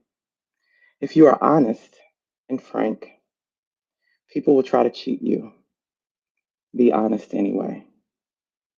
What you spend years building, someone could destroy overnight. Build anyway. If you find serenity and happiness, they may be jealous of you, but be happy anyway. The good you do today will often be forgotten by tomorrow. Do good anyway. Give the world the best that you have, and it may never be enough. Give your best anyway. You see, in the final analysis, it is between you and God. It was never between you and them anyway. And when I wrote that, there was such a relief in what I had been through previously in my life, where, I mean, there's no question that I didn't like it. It was horrible. A lot of bad things came from it for a while. But like Janet was talking about earlier, everything led me to this point in realizing that I'm not my trauma. I did overcome it. You know, I overcame it a long time ago. I don't have to keep replaying it in my mind. I don't have to keep being attached to it. Can I use it to share to help others? Yeah, of course. But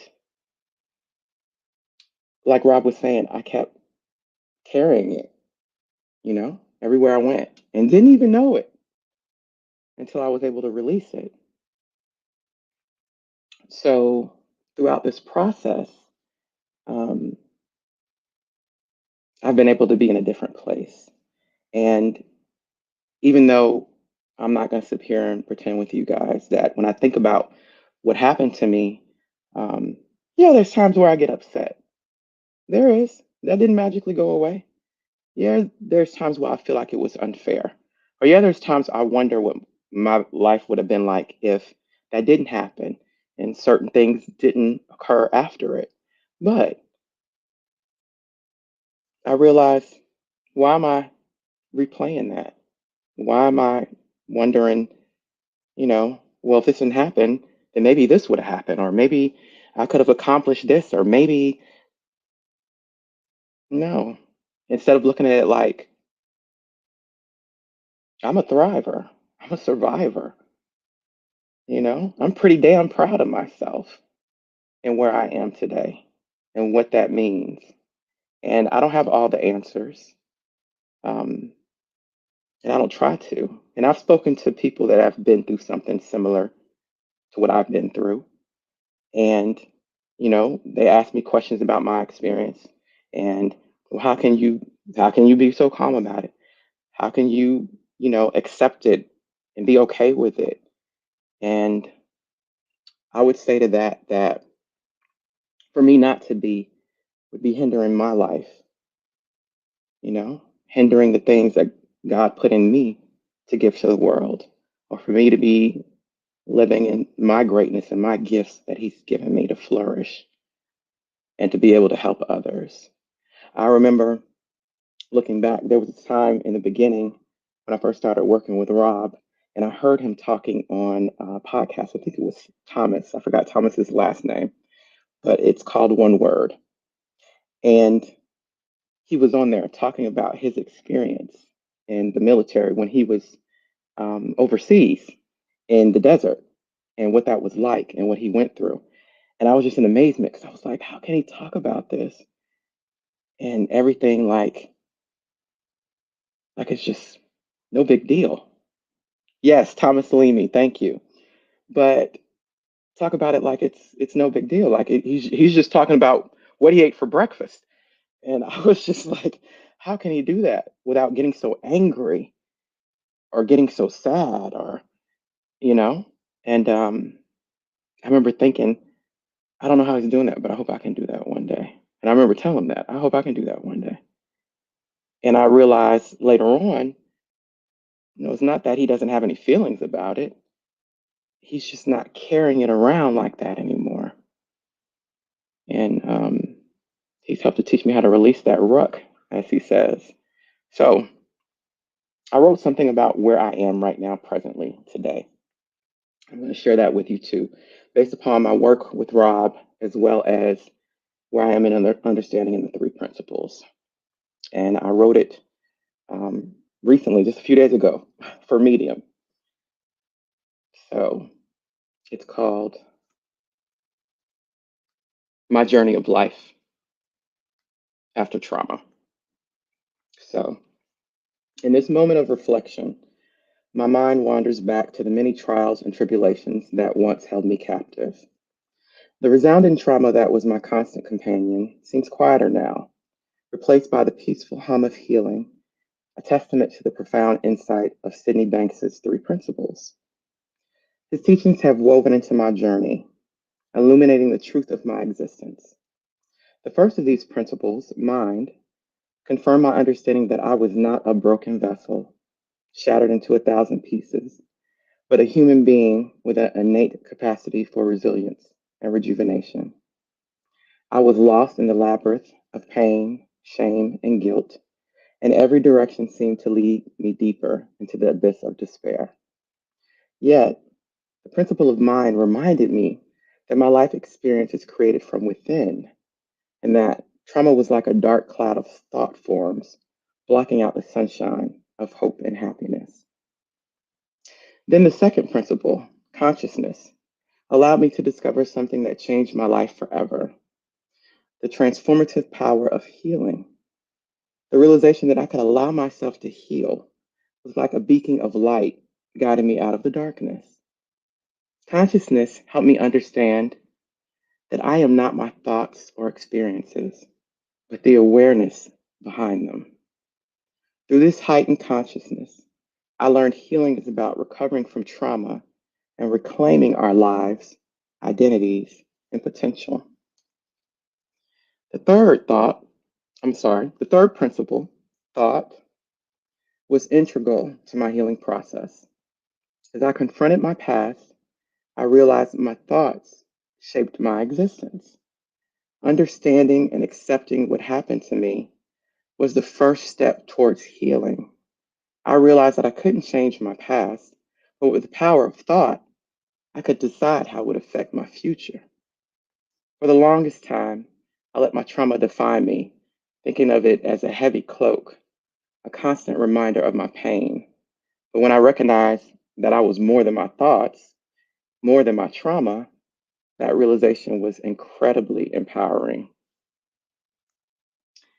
These principles guided me as I expressed my feelings, let go of guilt and shame, and learned the importance of self care and asked for help. They were there as I mourned my life before the trauma, dropped my heavy load of guilt, and started taking better care of myself and sought support from others. They were the foundational understanding that allowed me to see that I am not my trauma, guilt, or shame, but actually the thinker behind the experiences. I'm not fully healed, and I may never be. But with the understanding of these three principles, I know that healing from trauma is not a destination, but a journey. There's still days when the echo of my trauma grows louder, and I feel like I'm back in that dark place. But those days are less frequent, and I now know how to navigate them. I have learned that it's okay to not be okay sometimes. Healing's not linear. There are ups, downs, and even curves. But every step forward, no matter how small, is a victory. And for within each step lies the essence of divine wholeness. In wisdom, Sydney Banks reminds us divine wholeness is not something we need to acquire, it is something we need to uncover. Through my journey, these principles have guided me to rediscover the inherent completeness within me. Gratitude fills my heart as I recognize that divine wholeness is my birthright, a sacred inheritance that transcends the limitations of my past experiences. No longer defined by my trauma, I stand tall in the embrace of my resilience, a testament to the transformative power of the three principles. In this knowing, I transcend the label of survivor, embracing the radiance of a magnificent thriver and shining forth the light of divine wholeness in every step that I take. So I wanted to share that with you guys just to show you where I was before and where I am now presently. And I'm excited to see what life has for me moving forward. Wow.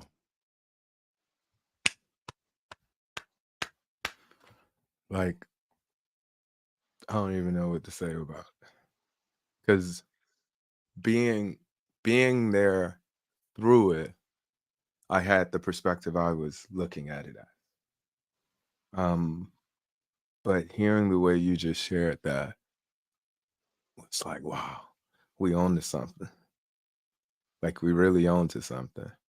Um, thank you. Thank you so much um, for sharing that. The both pieces. I cried the first time you read the letter, but man, thank you again so much. And you can type any questions that you have for Danielle into the chat box. I will ask. But I do have one, and that's mainly, what's going on, what's new, what are you putting on or getting ready to put on for the world? Well, lots. Yeah. So I'm excited. I'm putting out a podcast very soon. I got my first guest lined up. And Woo. just to give a little bit of that, so the podcast is um, it's focused upon parents who are the parents of neurodiverse children. I have a younger son who is on the autism spectrum disorder, and um, excuse me, he is 16 now. But throughout my journey with raising him, other parents would come to me and want to know different things. Like, okay, well, my son is 5, and doing this. Can you help me with this? Or, we would just be swapping stories and experiences and learning from each other. And I was just thinking, like, there's not enough resources out here for this. And parents need different resources. So the podcast is going to have parents, of course, of neurodiverse children, ADHD, autism, things like that, as well as teachers are going to come and talk, counselors, all in support of this population of children. And I will have also some adults that have autism or ADHD, and they're going to come on and talk about their experience growing up and what they felt like they needed as support throughout their journey um, as a child. So that's one thing. Um, Which is a big thing, yeah. because that's the life after trauma community, man. We wanna put resources out that really help people. But before you get into the second one, I need to take a moment to shout out my man, Jordan. Like, he is I'm one of his biggest fans. He's one of my biggest fans. He called me Robbie McRob. He just celebrated a birthday, but a beautiful young man, and a beautiful human being. So Jordan is the kind of kid that parents in this situation can look at and find inspiration and hope from. He's such a beautiful little man.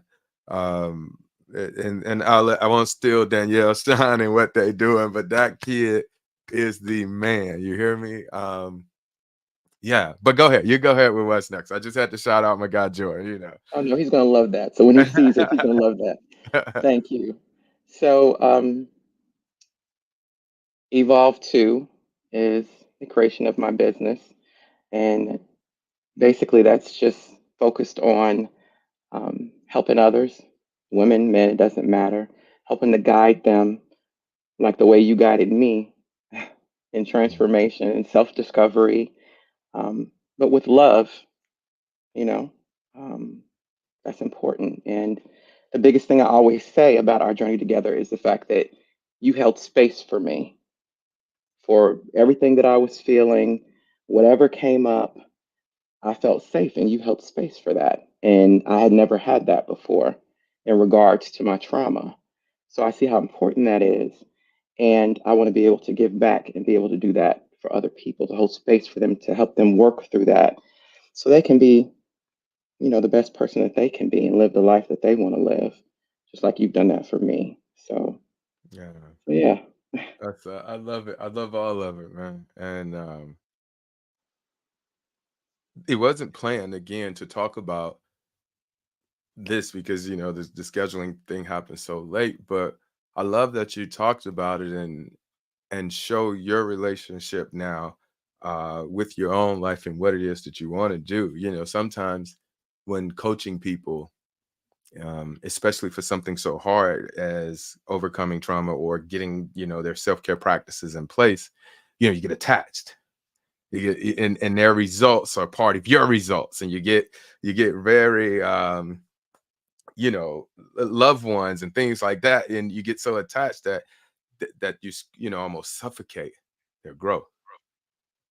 And I wanted to point out, while you did talk about me guiding you and things like that, I want to talk for a split second on how wisdom led you as well, because sometimes I didn't pick up, and it was on purpose, when you were having moments, because I understood if I picked up every time, you would think it's me, and it's not me, it's you. And so the way you beautifully shared that kind of just constitute it being in everyone. And I love the way you highlighted it with your flavor, with the way you project, let how the light shines through you. I really love that. Tina, when she comes on, will do the same. She's got a different light, the way it's shared, the way she moves, the way, she do. It's like one, I'll get on that later too. But it's just I get excited about it because it's like all I do is help spark it. All I do is help get it fizzling, man. And however you want to go change and impact the world, let's go do it. So I really, really, really just thank you for being here. Anything else? Did you tell them where to find you? Did you tell them where they can find you? No. Okay. So the quickest way to find me right now is by Facebook or email. So if it's email, it's Danielle Hogan, Hogan, um, at gmail.com. Facebook, it's Danielle Desiree, just like my name here. Presently, my website is being created as we speak. So it's not finished Woo! yet. Yeah, But yeah. once it's finished, that'll be on Facebook and different places. And so, but yeah, email, Facebook, quickest ways to contact me for sure. Cool. So I'm gonna put you backstage and you can type it in the comment bar as well, and I can bring it back up for people to see it. But again, thank you so much, D, and have the day you deserve. Thank you. Oh man. Wow. Wow.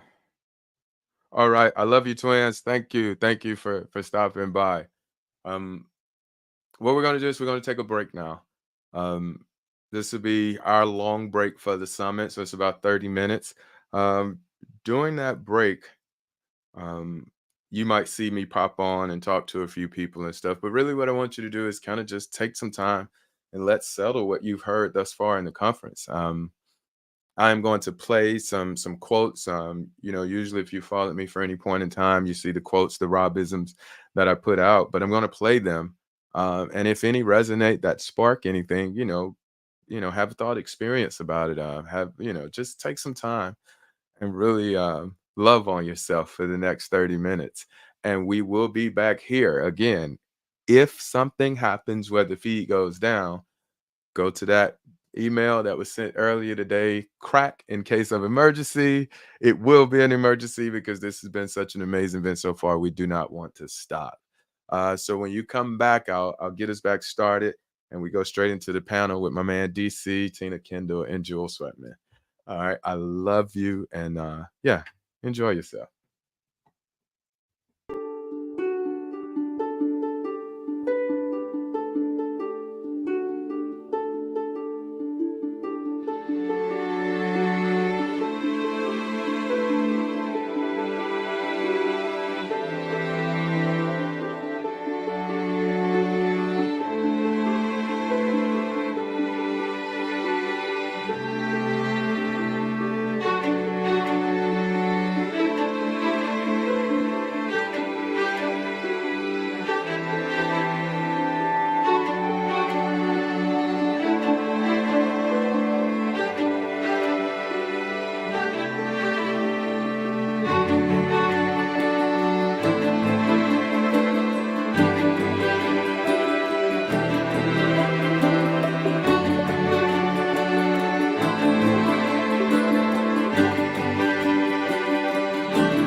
Smith make a quote once that said, "On the other side of fear is bliss." And while in search of trying to change my own relationship with fear, I figured, like, what was I most scared of? And what came to mind was jumping out of an airplane. And so what ended up happening was I jumped out of an airplane. And I remember getting to the point where I thought for a minute to kind of fall back into the plane and not do this. And that was the moment that fear had maxed for me. Like, it was no more, I could feel no more fear than this point right here. Like, I'm at the ledge of fear. And I was like, no, we got to do it, man. We got to do it. And so we jumped.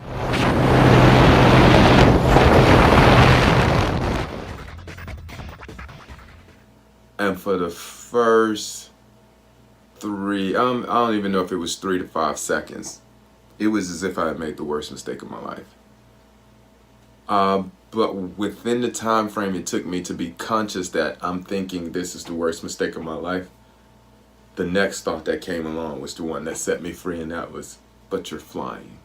I had at that point realized that even though I had jumped out of the plane, I was no longer scared. And once I was no longer scared, it was like within 20 seconds, I'm like steering the parachute, and I'm just like, holy crap, man, this is it. And what happened next was just like something that happens every time you think you got it. Like, every time you get to a point in life where you think, oh, I got this, something else comes. The gentleman says to me, it's like, all right, Rob, we're going to land now, so I want to tell you what I want you to do while landing. I never asked any questions about how do we land, because I just couldn't even get past the jump. How we land? What do you want me? He was like, I just need you to lift your legs up and slide. And I was like, but, well, by the time he tells you this, all you have the time to do is lift your legs up and do exactly what he says. And that was a clear indication of me that had they told me about landing, I probably would have overthought it. I probably would have made a mistake in it. But when they didn't give me time to do anything but react, I did it exactly how it was supposed to be. And that experience taught me so much, one, about my relationship with fear, but two, that I could trust my inner wisdom to just know that I had everything inside of me to respond to a situation just as quick as realizing I didn't know how to land from jumping out of a perfectly good air. What's my relationship with fear now? Fear is an indicator for me to pay close attention to what's going on around me. If I slow down and pay attention, if it is danger, I'll see it, I'll respond accordingly. If it isn't danger, I'll see it and I'll respond accordingly. You'll begin to understand it's not as powerful as you gave it credit to be. It's not as strong as you thought it was. You'll begin to see that you're more resilient than you give yourself credit for. You'll begin to know that even though you're scared, you still have the ability to push through. So that's how my relationship with fear has changed post my skydive experience. And again, I'm not saying you should go skydive, but I'm saying you should really push some of your fears to the edge and see if they hold. Pretty sure they won't, though.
into phase 2 of the 21-day challenge to reclaim your life.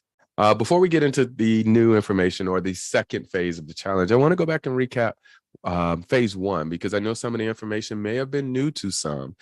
I want to make sure that I can make it as plain as possible for you to see the truth in it, allowing you to resonate with it and overcome your trauma.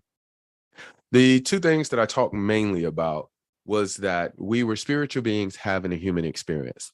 And in having the human experience, that everything we do experience as humans comes from our power of thought, which is, as Sydney Banks, the Scottish mystic who originally started talking about the 3 principles, said, it is the missing link. It is the gap, the bridgeway in between our spirituality and our humanity. That's it. That's what I wanted you to take away from phase 1, that your spiritual being, the I am, that's always going to be true. And you're human, the experience, I am angry. Okay. Angry is part of being a human. I am spiritual, sad, part of being human. I am frustrated, part of being human. The 3 principles aren't a prescription, again, that tells you you're never going to be angry, frustrated, or any of that again. No, it's just a description to let you know the part of the experience that will always be true. I am. Everything of the human experience will consistently change as long as you're human. Change is inevitable. And so that makes us not have to hold on to things so tightly. That's what I wanted you to get from phase 1. And I hope you was able to reach that in your exploration. So today, we're talking about dropping your ruck. The article that is attached here for your reading of Drop Your Ruck for phase 2 is one that I really had a good time writing. I really had fun writing it because I was seeing something very clear. I'm not going to go into it because I want you to read it, but there is something that really sparked in me when I realized the pack that we as military members carry, our ruck, that carried the essentials for life, the things we needed most, came with a quick release strap. That was absolutely fascinating to me, because even if you are carrying what you need most, there could be a danger in which carrying that weighs you down. And so I want you to read that article. I think I'll start with just what is trauma. And for me, for Rob, for my programs, how I define trauma is an experience in which someone goes through that, one, makes them feel as if they are about to lose their life, physically lose their life. Or an experience in which someone goes through in which they feel as if their safety or security and understanding of life is snatched from. The ways in which I define traumatic experiences, those things that stop time for us, those things that immediately make us feel the sense of despair, the I won't survive, the why is this happening to me?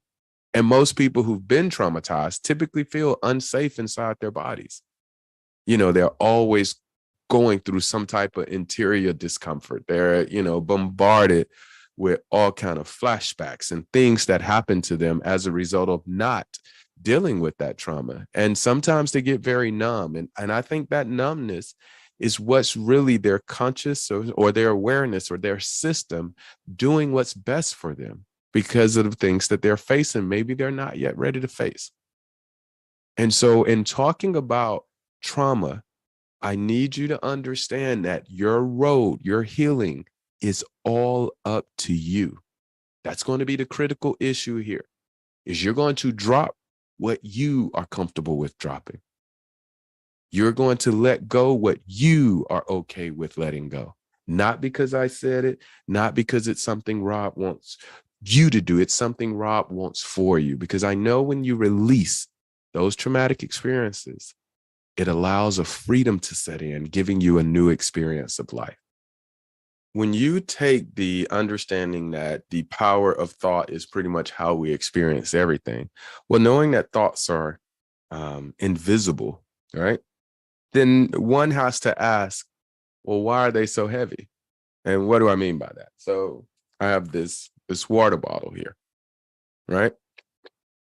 I can hit myself in the head with the water bottle, but can I hit myself in the head with the thought of the water bottle? I'll try, but you get what I mean. Thoughts are invisible. Okay. So if they're invisible, how do they weigh so much? They weigh so much because of the attachment in which we give to them. So for a large part of my healing, I was attached to my trauma in a way where it was everything about my life. It was all I could find time to talk about. It was all I thought needed to be talked about. Even if that wasn't the topic of conversation, I would somehow figure a way to bring up this traumatic experience. Prior to coming into the understanding of the 3 principles, that weight was very, very heavy on me. But again, I wasn't even aware that it was a weight I was carrying. I thought this was just my life. So seeing what mind, thought, consciousness had to say about how my mind worked, I was able to be very comfortable with pulling my quick release strap. And I was able to begin to see the attachments that I had to things as just more hardened thoughts. And so my trauma went from being an identifying marker for my life to being something in which I use on stage to help other people stop their suffering. It was a moment in the transformation process of dropping my ruck and releasing myself from the attachments that I had made about everything. And it came from a book from Don Miguel Ruiz Jr., who's a Toltec wisdom person. But the book was called The 5 Levels of Attachment. And in that book, he uses a beautiful analogy of the different ways that one can attach themselves to something. Originally, when I heard the book, I just had to replay it again because I was hearing it through the lens of trauma. And it was so apparent to me, the attachment I had to my traumatic experiences and how I thought they identified me, or how I thought they really spoke to my true nature, and how wrong I was in that. So the exploration for this week is to really look at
biggest things that I can remember about my darkest times were really right before, when it was time to reach out for support or receive some help that probably would have stopped me from derailing as far as I did. And I think back to that time, and what I remember was what really caused that was some innocence and some misunderstandings, where I was actually just living with some misconceptions that just weren't true as it pertains to healing and moving past trauma.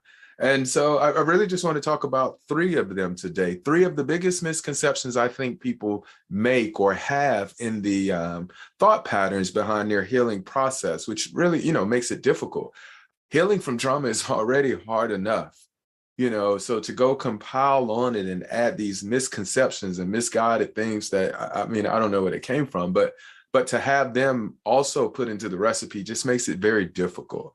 And so for the next few minutes, I just want to clear up three of them as I see them, in hopes that it can help you kind of facilitate your life after trauma, or facilitate moving you past the traumatic experience that currently has you stuck.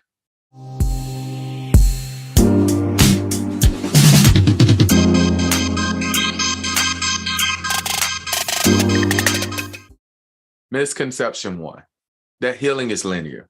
Whether you track that line straight up or whether you track it like this, when you come to the knowledge that healing is not a linear process, it really releases it from having to happen in a certain way.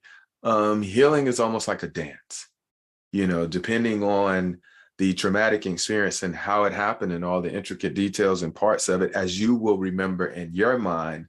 Healing becomes this balance of ensuring you don't have too many of those bad moments and down times as you would your good times. So when you know and you wake up to knowing that healing isn't linear, that some days you're going to go forward and some days you're going to go backward, that just releases the tension and allows you to fall into that healing space all the more better.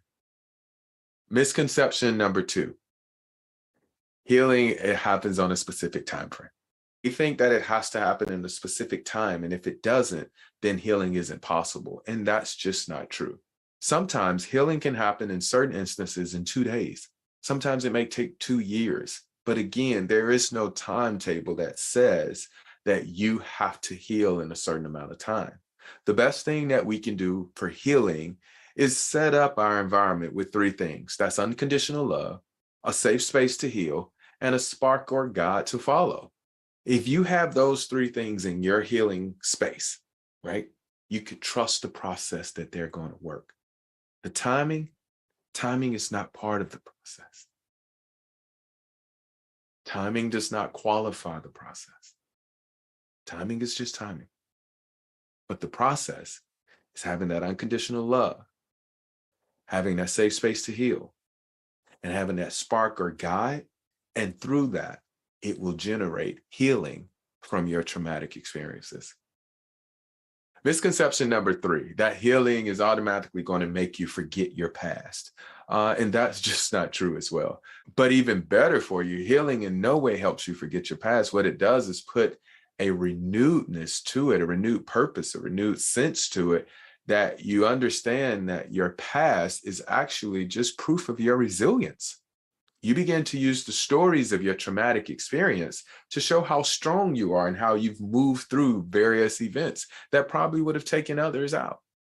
The 3 big misconceptions that I've seen in my work as it pertains to slowing people down from getting their healing after traumatic experiences. So I hope that the video was able to clear up some of those for you and provide some clarity and help you kind of get a vigor or a renewed sense of purpose about your healing and go after it in a more excited way. But from me to you, please, please know that there is life after trauma.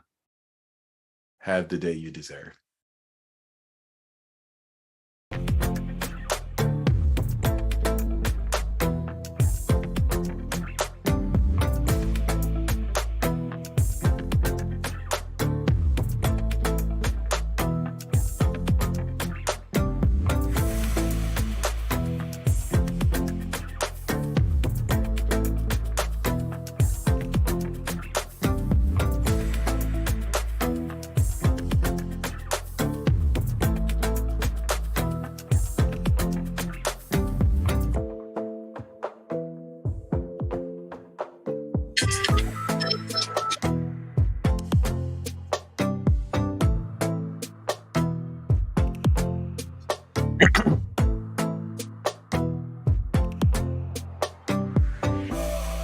Yep,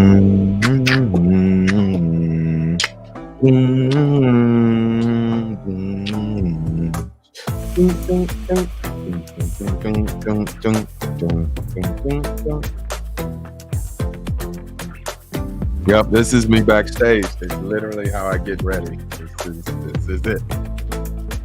This that stuff they be trying to sell on the extra content and you pay for the member. Nah, I'm just gonna do it. It's me, y'all. Oh, these my puppies too. If you don't know, these my puppies. 3 rescues, and they also help people overcome traumatic experiences. Like a whole family thing. Welcome back. I truly hope you were able to take some time and to hear. It's been one heck of a ride so far this morning. Starting out with setting the contents and shaping up the summit, and people have been able to come in and step out, and others are still, as I use my phone to still manage and make sure everybody can hear this information. It's just been a joy. And I just want to take a moment to stop um, and thank a few people. Um, there are some women in Birmingham, Alabama, who raised me. And that's, I've been blessed with 2 mothers, um, Gwen and Glenda, uh, beautiful human beings in whom have helped shape who I am. I have some aunts there that always showed me some unconditional love. And it was the first time, really I began to believe in myself from hearing their words of never letting me give up. I'm sorry. Cousins and sisters, man, my family, the women in my family are awesome, and they've helped plant roots for me. That gave me the opportunity to meet spiritual mothers throughout my entire time. Um, and I won't go through naming them all, but the one and whom I hear now most, Miss Bev, I know you're watching, Mama. I love you. And thank you for your mentorship and your guidance and your belief in me and doing the work the way that I do. Yes, I love you, and I'm gonna try to do this without crying. And to my sisters, to the whole conduits, do it. Man, go out and check them out. Conduitsdoit.com. Ms. Beverly, Monique, Tanya. It is a family affair of helping people through grief. So I will make sure at some point we can get a banner or something up to shower them with some love. But if you are going through grief, again, a piece of self-care, make sure that you get over and check in with them. To the men in my life, I have so many powerful and spiritual teachers and mentors and everything that I have them on my Mount Rushmore by images. So as far as father figures, um, my father, um, Robert Lee Givens Jr. Man, I love you with all my heart. I really do. And my father, I got a unique opportunity once, because our my upbringing was a little bit contentious, and him and my biological mom not being together for a moment, and so I had mixed feelings about it as a youth. And I remember in my ignorance of wanting one day to hurt my dad like I had been hurt. Um, but because I was a child and I was unaware, I didn't understand a lot of life at that point. I was a kid. But I remember as an adult seeing the very moment in which that happened. And it was when my father watched me go through the hardest times of my life, it broke his heart. And that happening, I remembered that wish as a kid, and I remember crying, saying, "No, no, no, I don't want to hurt him.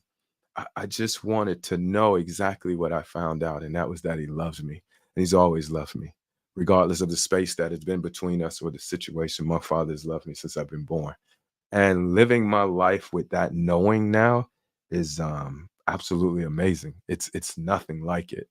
But there are other men who came along and were spiritual and fatherly roles, but it comes from that of my father first. So the Roger Grays of the world, the Melvin Masons, the mentors that I had, through that. Second head, so to speak, of my Mount Rushmore was the military leaders. Um, to me, one of the greatest, American heroes ever was Admiral William McRaven, just because I was able to follow him personally and watch how he shaped the world. So as far as that went, and even not doctor, but General Nordy Swartz, who was also one of the 4 stars that I protected during my time in the military, all the way down to the chiefs, the many chiefs. Coincidentally, some Chief Master Sergeant of the Air Force, as well as just chiefs throughout my experience of life that have made such an impact on me. To every military leader who's ever put forward anything to help me become that number one, I thank you and I love you. That next role over there is what I call kind of like my extension, my siblings, my cousins, my brothers. That's the best way to say it. My brothers. Um, on that Mount Rushmore, my brothers are my brothers. I have 2 of the most interesting brothers you're probably ever going to meet. And little do they know, although I'm the oldest, each one of them inspire me in such a way. Uh, my brother Ink, y'all seen him. He was on the podcast, and you can go out and check that out, man. But just watching him grow and go through what he did, his life after trauma has been amazing. My other brother Tommy, um, when kids argue about who's the favorite, I remember no longer fighting him because he was him. Man, my brother Tommy has the biggest heart. Um, it's just amazing. He has a beautiful family. Him and his son, to watch them, it's like I could sit and just watch them off like they are a TV movie or something, as he's raising his son. I absolutely adore and love that. So, and brothers. I have 2 cousins that I call brothers, and that's Mike and Ron. And man, those guys have been there, touched down to put hands and help me through some of the hardest times of my life. I remember Mike coming to the airport one time and grabbing my face when I was going through it and saying, "We got you, right? You're going to be okay." Um, and gave me my first opportunity. Actually, put me on the face of his brand as an athletic trainer, and he created an actual fitness line for me to market. It's my first time doing photo shoots. It was wild, but I love you, cuz my cousin Ron, man. Just saw him last weekend. He's flying out to see me this weekend. He's the glue. Like, he holds our family together. Even when I was telling him, even when times that I was so caught up in trying to have my own way of life, he would remind me how important family was. And he's always, always gonna be, my brother. Um, there's 2 others. There's a whole bunch of others, but there's 2 others I do, and that's Aaron, who is my best friend. Um, A was one of those people I call again when it all hit the fan. Um, and it just he's been there. He's just been there. Uh, and a guy I just recently reconnected with, man. Um, Dr. Wayne Richards. You're special, man. That's all I'm gonna say. You're special, and I love you, brother. There's many more. Sean, I can go on. I said those 2, but I just they're coming to my mind now. All the amount of men who've helped walked alongside of me, to see better, to do better. Other cousins, other family members. So I won't get them all. And then there's this special category that really only a few people sit. And you know what? I ain't gonna even go into this one because I can feel myself out to cry it out. I'll just say this. I have 2 mentors right now named Michael and Richard, who have given me a totally new experience of life. And it's so funny because they're so uniquely different. Richard is um, a one of the most intelligent men I've ever met, but he's into business world. A multimillionaire, has an experience of life that I would love to, aspire to financially. Um, but he's such a good heart that he gives me access to everything. Like it's if I wanted the expensive cars to drive, he never questioned it. I could just take them if I wanted.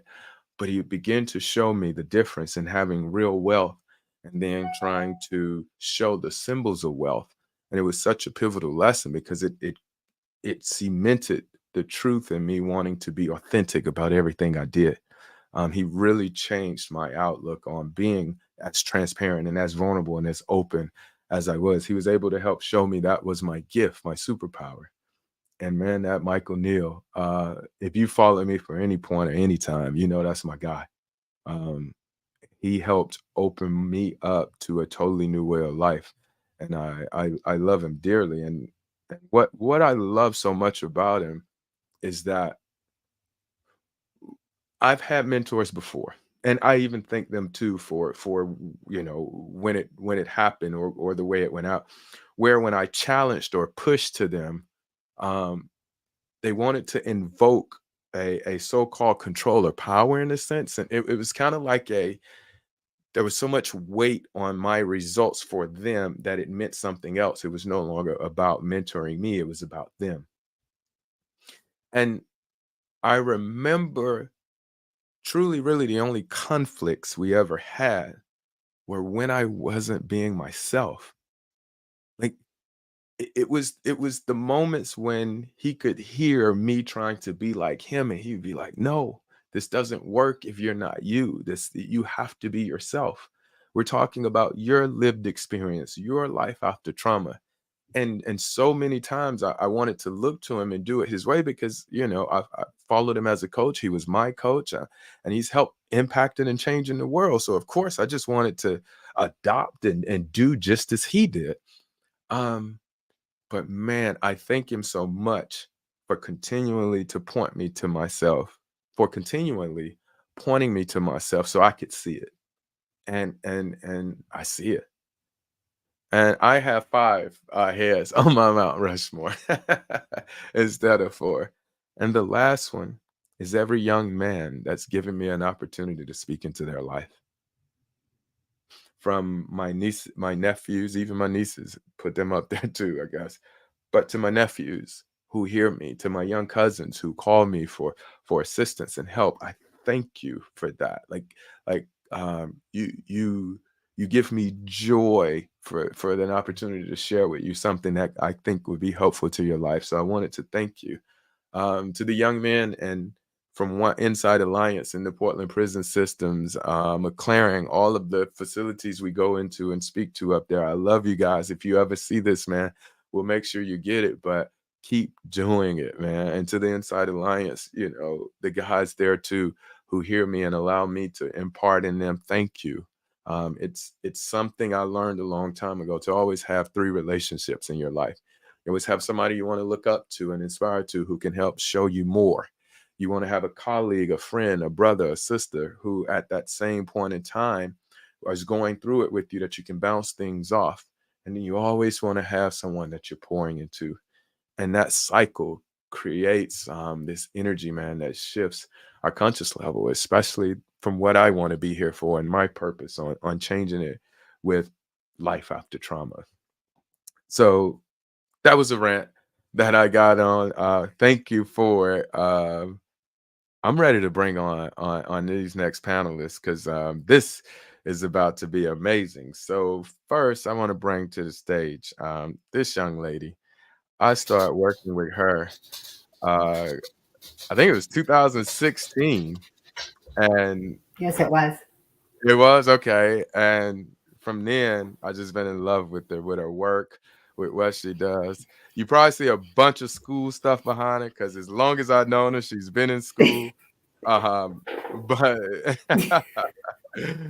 please, everybody, welcome to the Self Care Summit. Tina Kendall, how you doing? I'm good. How are you doing? I'm good. So I saw Danny popped in and then he popped back out, so he right back. But I just wanted to, I got on the rant, so my timing was all off, but you know how that goes. Uh, but I wanted you to just take a few minutes to introduce yourself as I see there goes Danny. All right, he's back in. Here we go. we bringing him to the stage now. What's up, man? There he Hey, is. what's up? How Hey. are you, Rob? Good to see you. Oh Hey, man, Tina.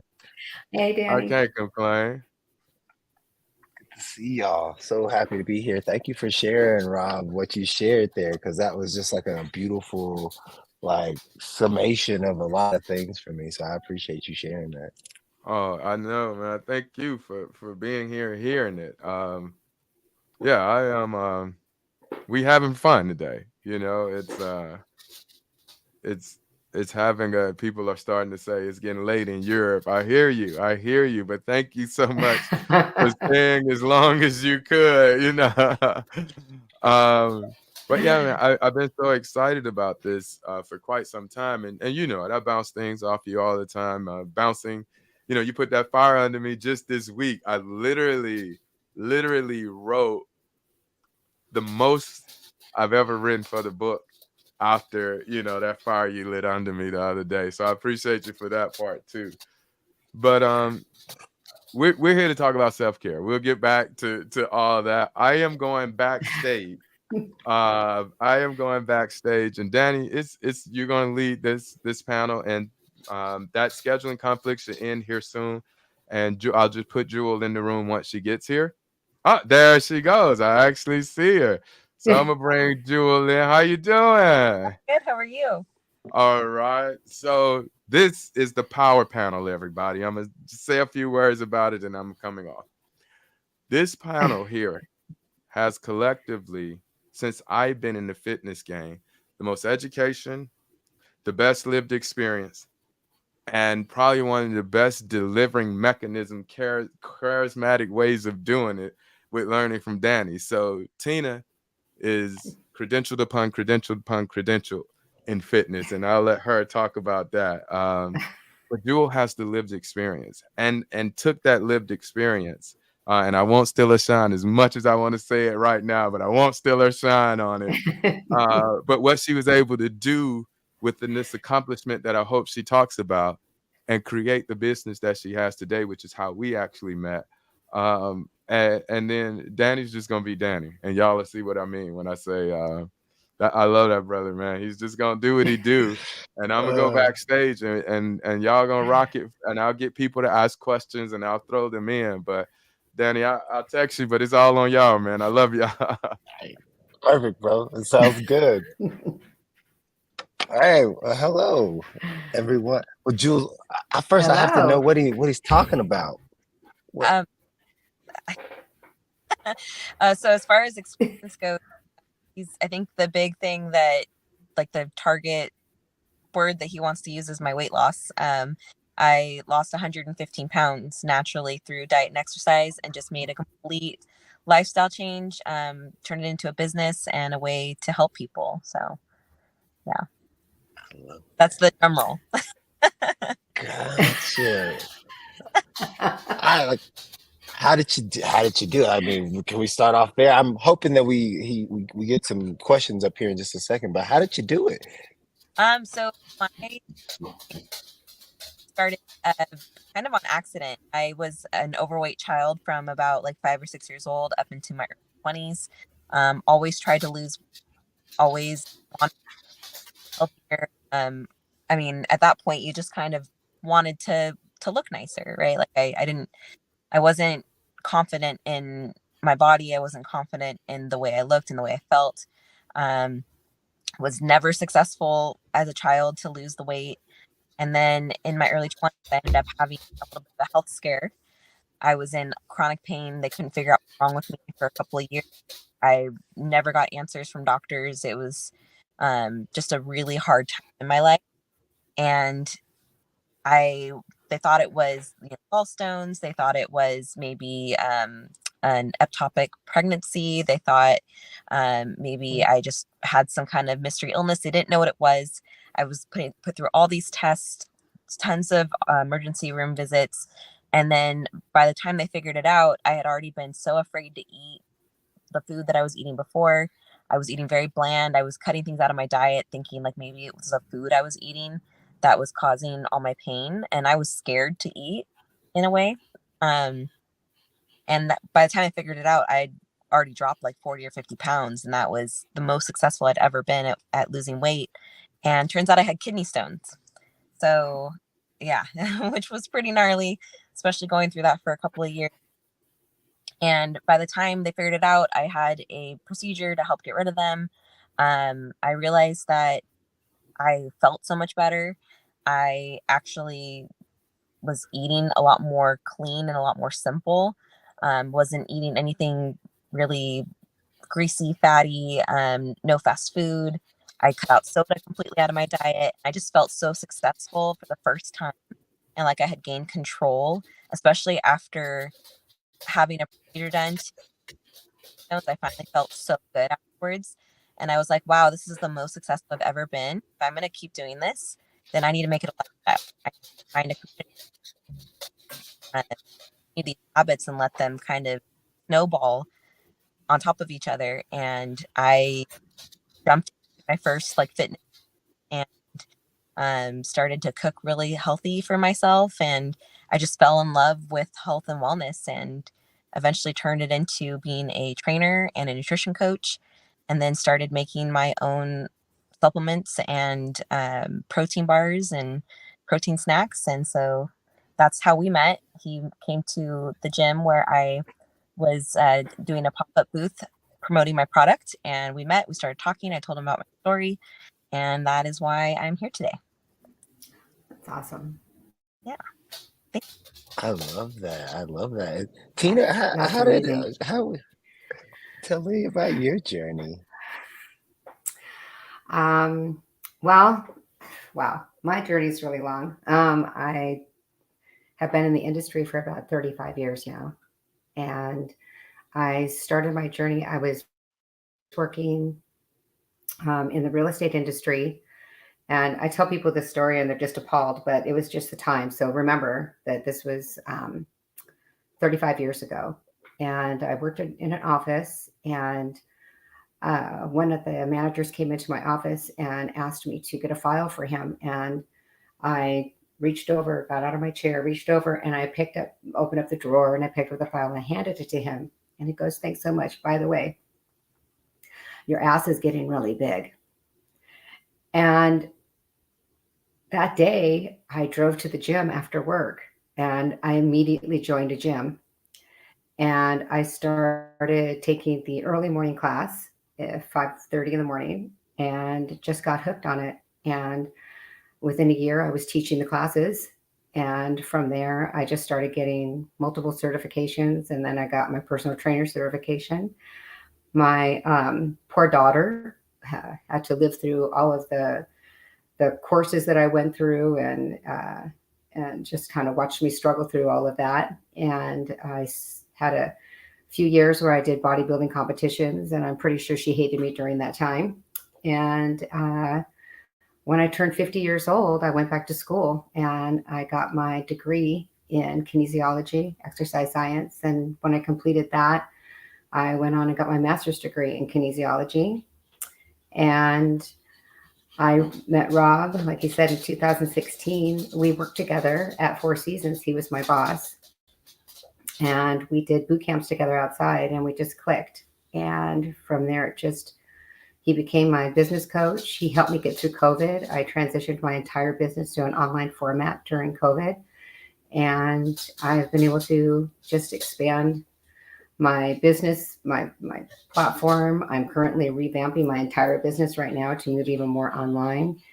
And I've kind of moved from everything being so extreme to, now that I'm 61, most of my clients are in their 50s and 60s.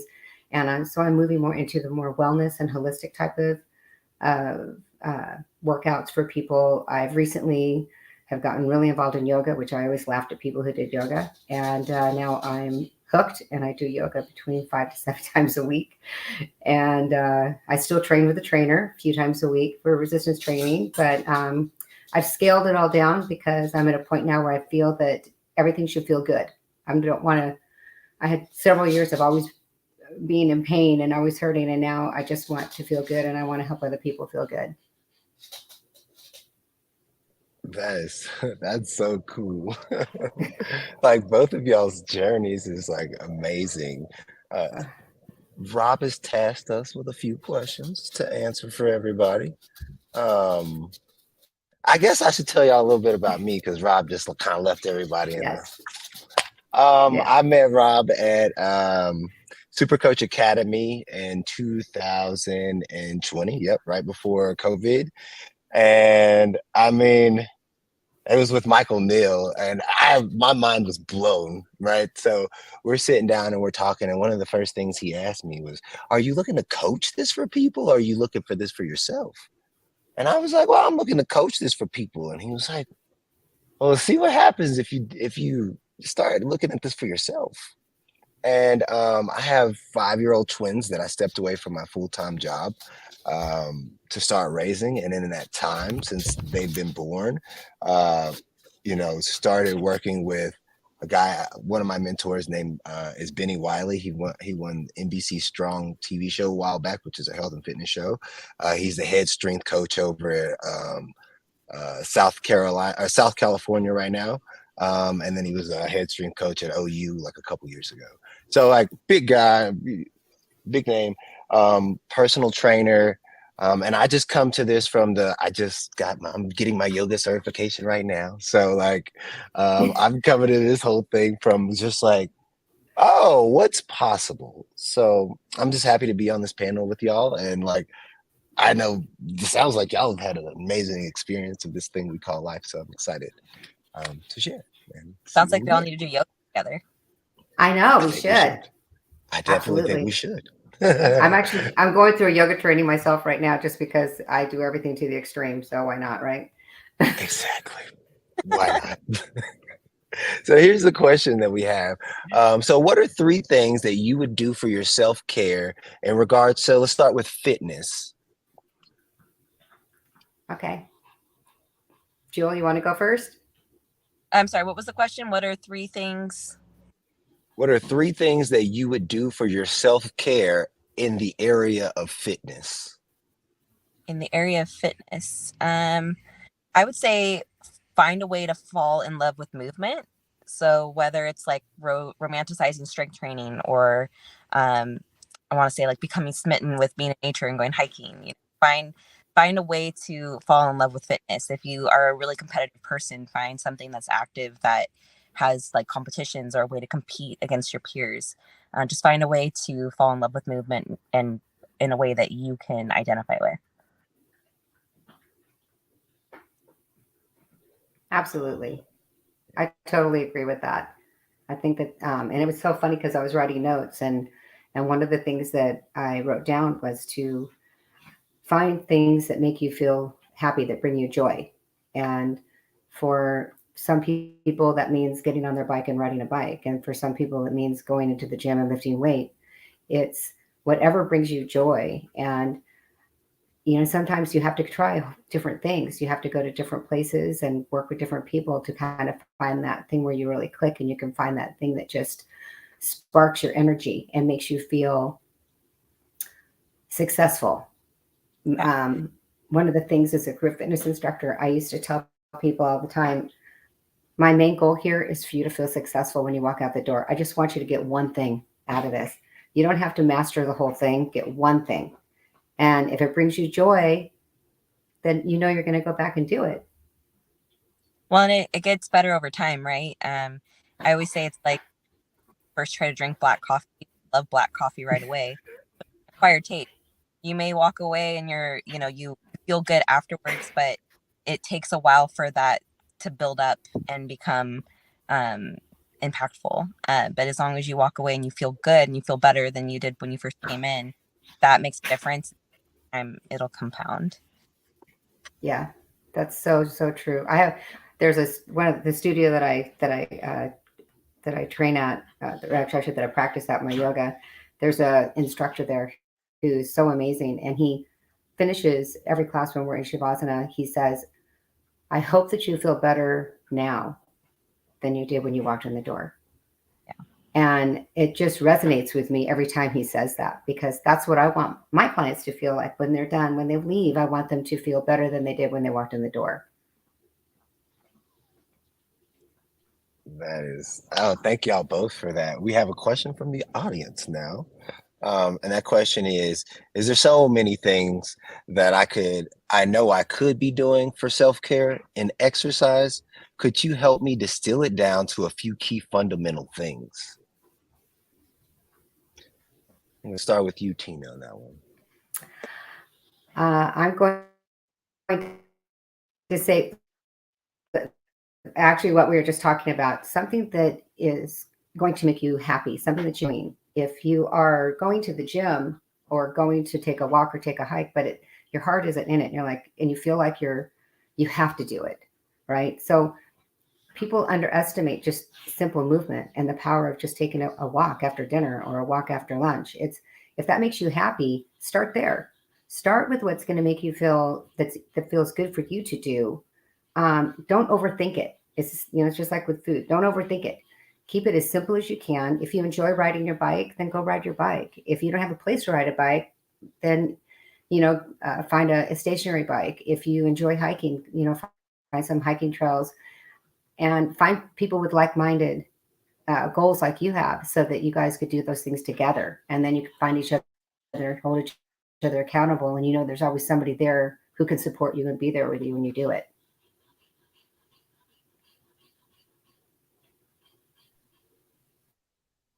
I love that.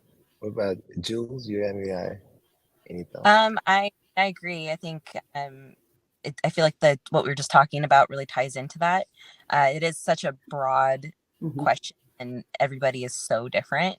I definitely think one thing that helps me is really being intuitive to how I feel. So I think something for me is like I wake up in the morning and I think, how am I going to move today? How does my body feel today?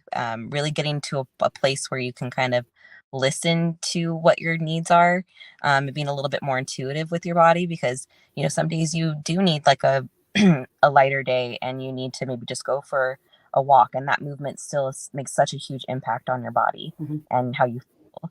Some days maybe you need to go to the gym and get like I don't know, a big spin class in, because like you need to sweat and you need to get your heart rate up really high. So for me, I think the number one thing that I would say to focus on is being intuitive with your body and really just seeing how you feel and what you need today. Like yoga, I love yoga.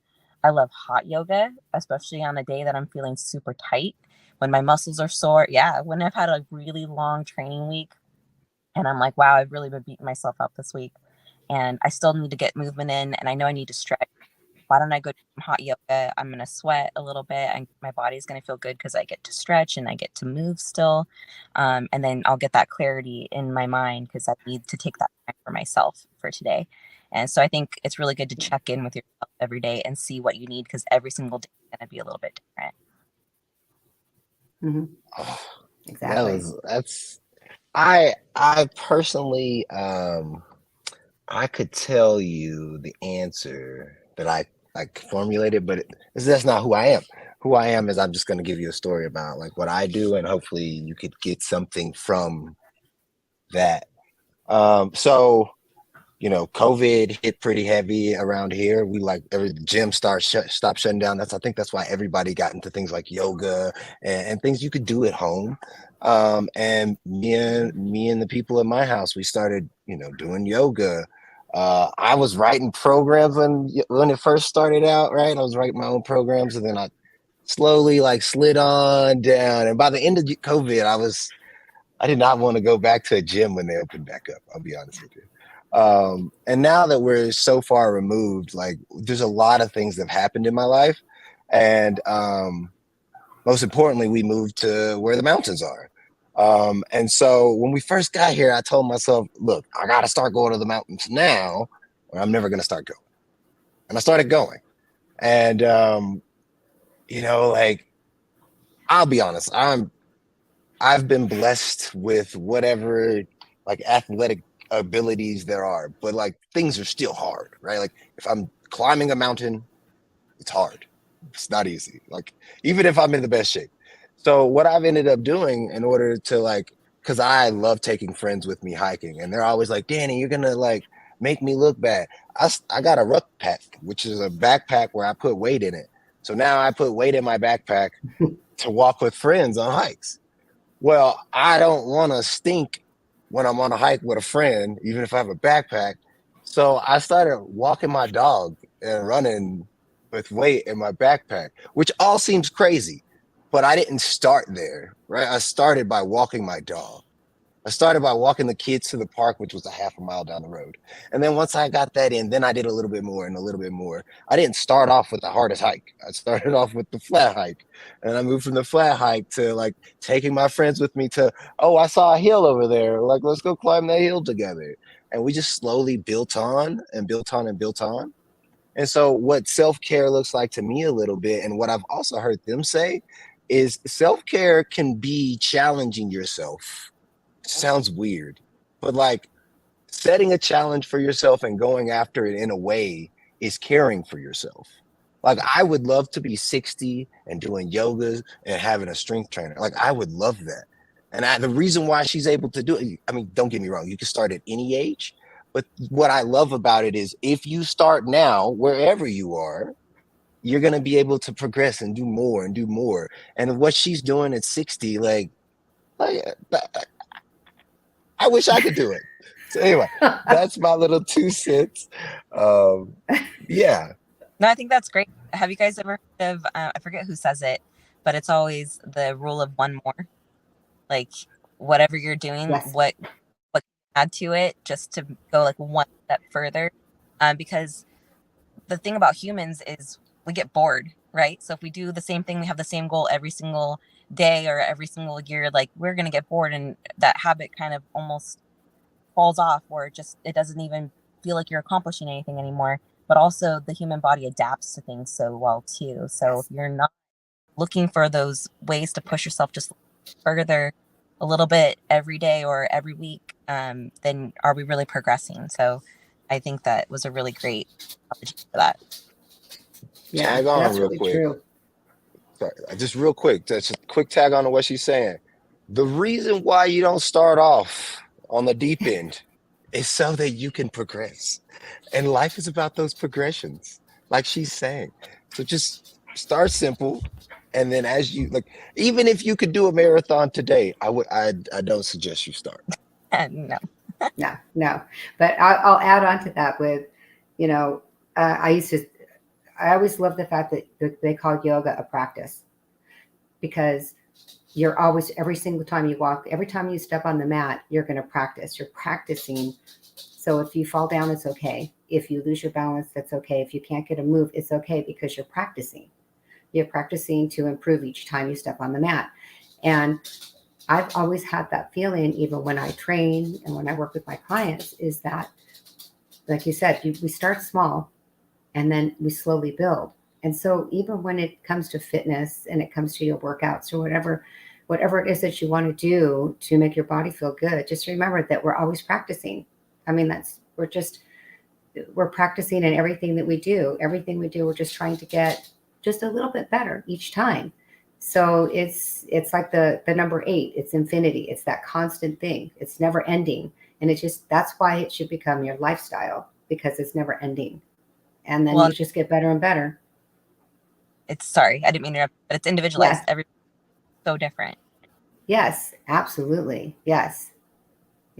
Everybody's level of hard is different, and to like forget that or to remember that, or whichever way you want to look at it, is I think the key to unlocking exercise especially is like not looking over it. Like another story for you guys, I don't struggle with health and wellness fitness per se, but my wife, after having a child and having preeclampsia, which she had twins, she struggled to get back into the same position or weight that she wanted to get into. And the biggest thing for her was like, and me, was to recognize that just because I've got the knowledge, I went to school, I've done these things, doesn't mean that I understand the next person's body.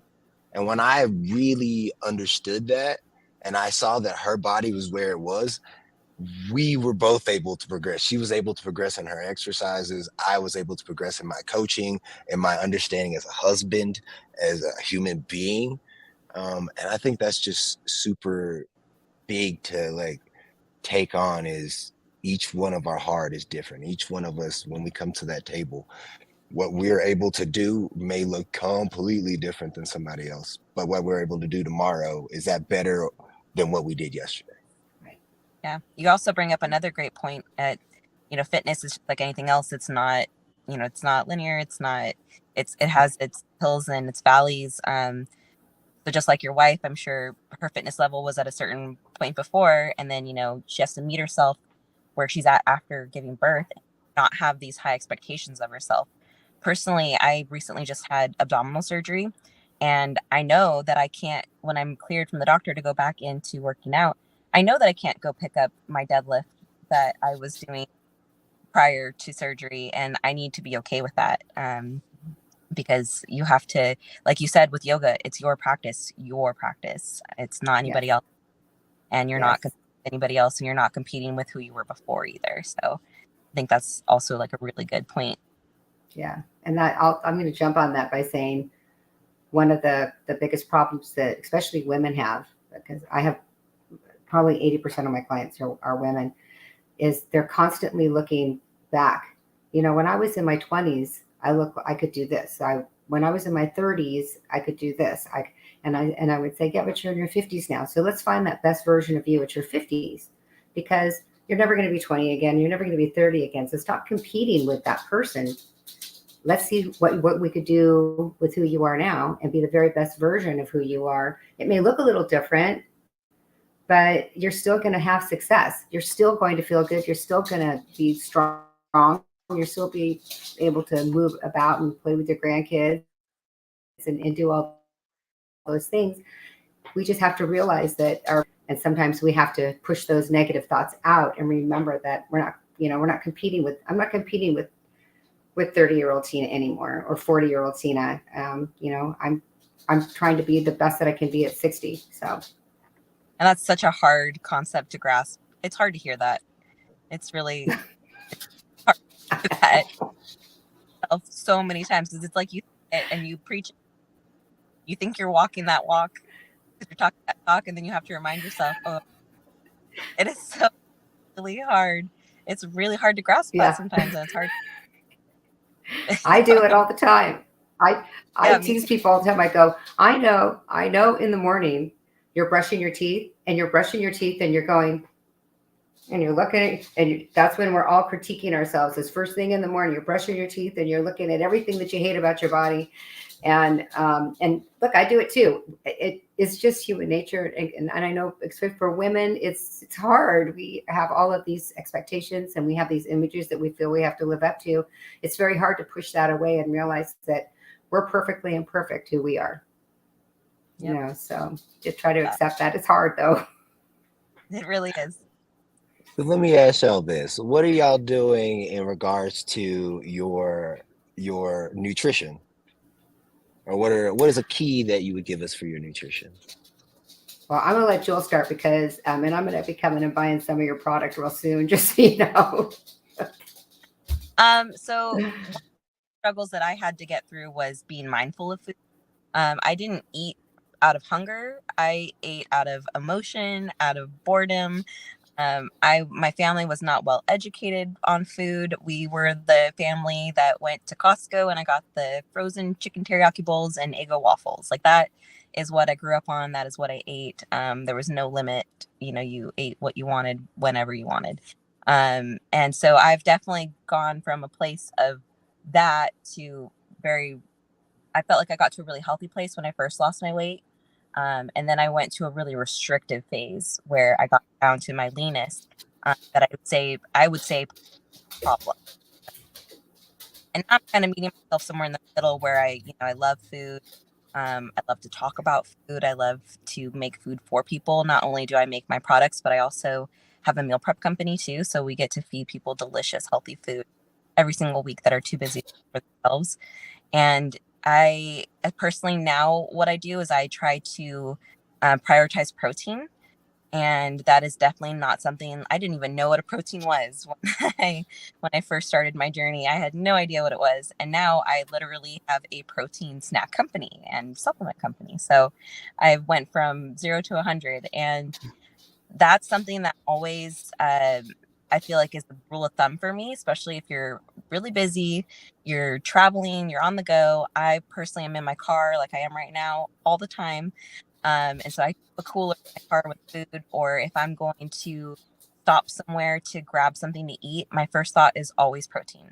When I have breakfast in the morning, I try to make sure I get a few eggs in, maybe some like turkey, just because I'm trying to prioritize protein at all my meals. So my number one tip for people when it comes to nutrition always is protein. It's the hardest thing to find. So if you're constantly thinking about it and you're looking for it when you're at the gas station trying to find a snack, you're at the restaurant looking at the menu to order, think about your protein first and then think about fats and your carbs afterwards.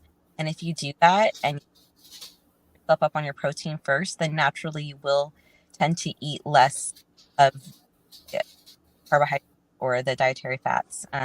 So I would say one tip would just be prioritize Yeah. protein. Can you give us a few examples of protein? Well, my protein snacks are great. Uh, for breakfast, There's that. I love I every morning I have the same breakfast. I'm a very like ritual person. I always have like 2 eggs and some egg whites, veggies, and sourdough toast. Like that is my breakfast every single morning. I love to do like yogurt bowls with a little bit of protein powder in it. So I'll do Greek yogurt with some protein powder, mix that together, and then I'll do fresh fruit on top. I love berries, so like strawberries and blueberries. You can get 20 to 30 grams of protein just from that alone. Snacks on the road, beef jerky is great. I love beef jerky. I think that's super good. And I even, people laugh at me, but I will buy the like shredded at the grocery store. I actually just talked about this on my social media. I will buy that container. They sell it at Sprouts or they'll sell it at like Trader Joe's. And then I'll just keep a little bit of maybe barbecue sauce and I'll keep a cooler in my car when I'm on the go. And I have shredded chicken and barbecue sauce and it's already cooked. I don't for myself. I look for one that doesn't have a bunch of sodium added to it or it's cooked in a lot of oil or bad oils that I would call bad oils. And I keep that in the car. And when I'm hungry and it's lunchtime, I don't really have to grab. I have a bunch of shredded chicken that I kind of use as my lunch. Love that. What about you, Tina? Yeah. I have to say I love what you talked about with the protein. I have a friend of mine that actually is my trainer. He has a meal prep company as well, and him and I have actually done nutrition seminars at different studios. And one of the things that people that their biggest takeaway that I try to leave people with is that protein is the VIP of food. And I say, if you're going to go, if you go to the club or wherever you're going to go, you always want to go with the VIP because you're going to be put at the best table. You're going to have the best drinks. Everything's going to happen the way it's supposed to be when you're with the VIP. And protein, when it comes to food, protein is the VIP. Like you said, you always want to start with protein. Protein is vital. It's the nutrients and the protein content, and as far as like as far as giving you energy, keeping you feeling satiated, so it fills you up really well. So that if you have like you said, you start your day with the eggs, and I mean that's like a perfect breakfast. You start your eggs with your day with your eggs. That's going to fill you up. That's going to keep you going and giving you energy, for at least 2 or 3 hours until you can get your next snack or your next meal, and which should always have a protein base. So I always tell people the same thing: start with protein and then work around it. You put the protein on your plate first, and then everything else comes around it. I recently saw a documentary that I was kind of hesitant to watch because it talked a lot about the keto diet, and I'm not one to fall into different names of diets and stuff. I'm about eating fresh food, but they said that there's 3 things you should think about when you're thinking about the food on your plate. Did it walk on this earth? Did it swim? And did it grow from the ground? if you could take those 3 things and make that your diet, you're doing good. So that would be my biggest takeaway. Just make sure that it has walked on this earth, and that includes beef. That includes, eating meat and any type of meat, pork, and then as well as having fish. And then if it grew out of the ground, you're getting vegetables and you're getting fruits, and if it swam, fish. So it's so easy, but people complicate it. It's very easy, but we just overcomplicate everything. We have a question from the audience. They would love to know what are some plant-based lifestyle, or somebody with a plant-based lifestyle. What are some good protein options for those people? I'm personally, I don't eat There's a lot. myself. There are quite a few options. I'm trying to think of like on the go stuff. I feel like my number one suggestion usually is tofu. I feel like tofu is one of the higher in a ratio of like protein to carbs to fats. I would say tofu tends to be the highest in protein that I personally found. Maybe Tina has some more suggestions. Well, there's so many plant-based products now that you can get. I don't actually, I don't do well with whey proteins and stuff. And so I always use a plant-based protein. I use vegan protein I use, it depends on what your body can handle, for me. I'm a meat eater. I probably eat red meat probably 2 to 3 times a week. And I think that a lot of that comes just from my bodybuilding background and just trying to get the best protein I could possibly get into my body. But as far as, nuts are probably one of the best things. Like a go-to snack. I keep almonds and cashews in my car all the time, and I'll eat them with dried fruit. So that's a really great way for you to get good protein in. So, and the thing that's really cool now is that if you go to stores like Sprouts or you go to Trader Joe's or Whole Foods, they have so many options for you that you can eat that even maybe taste like meat that are a plant-based product. Do you tend to go for your vegan protein? Do you tend to go for pea protein, or do you go for like a brown rice protein? I normally use a pea protein. Yes. Yeah. Yeah. My favorite right now is Orgain.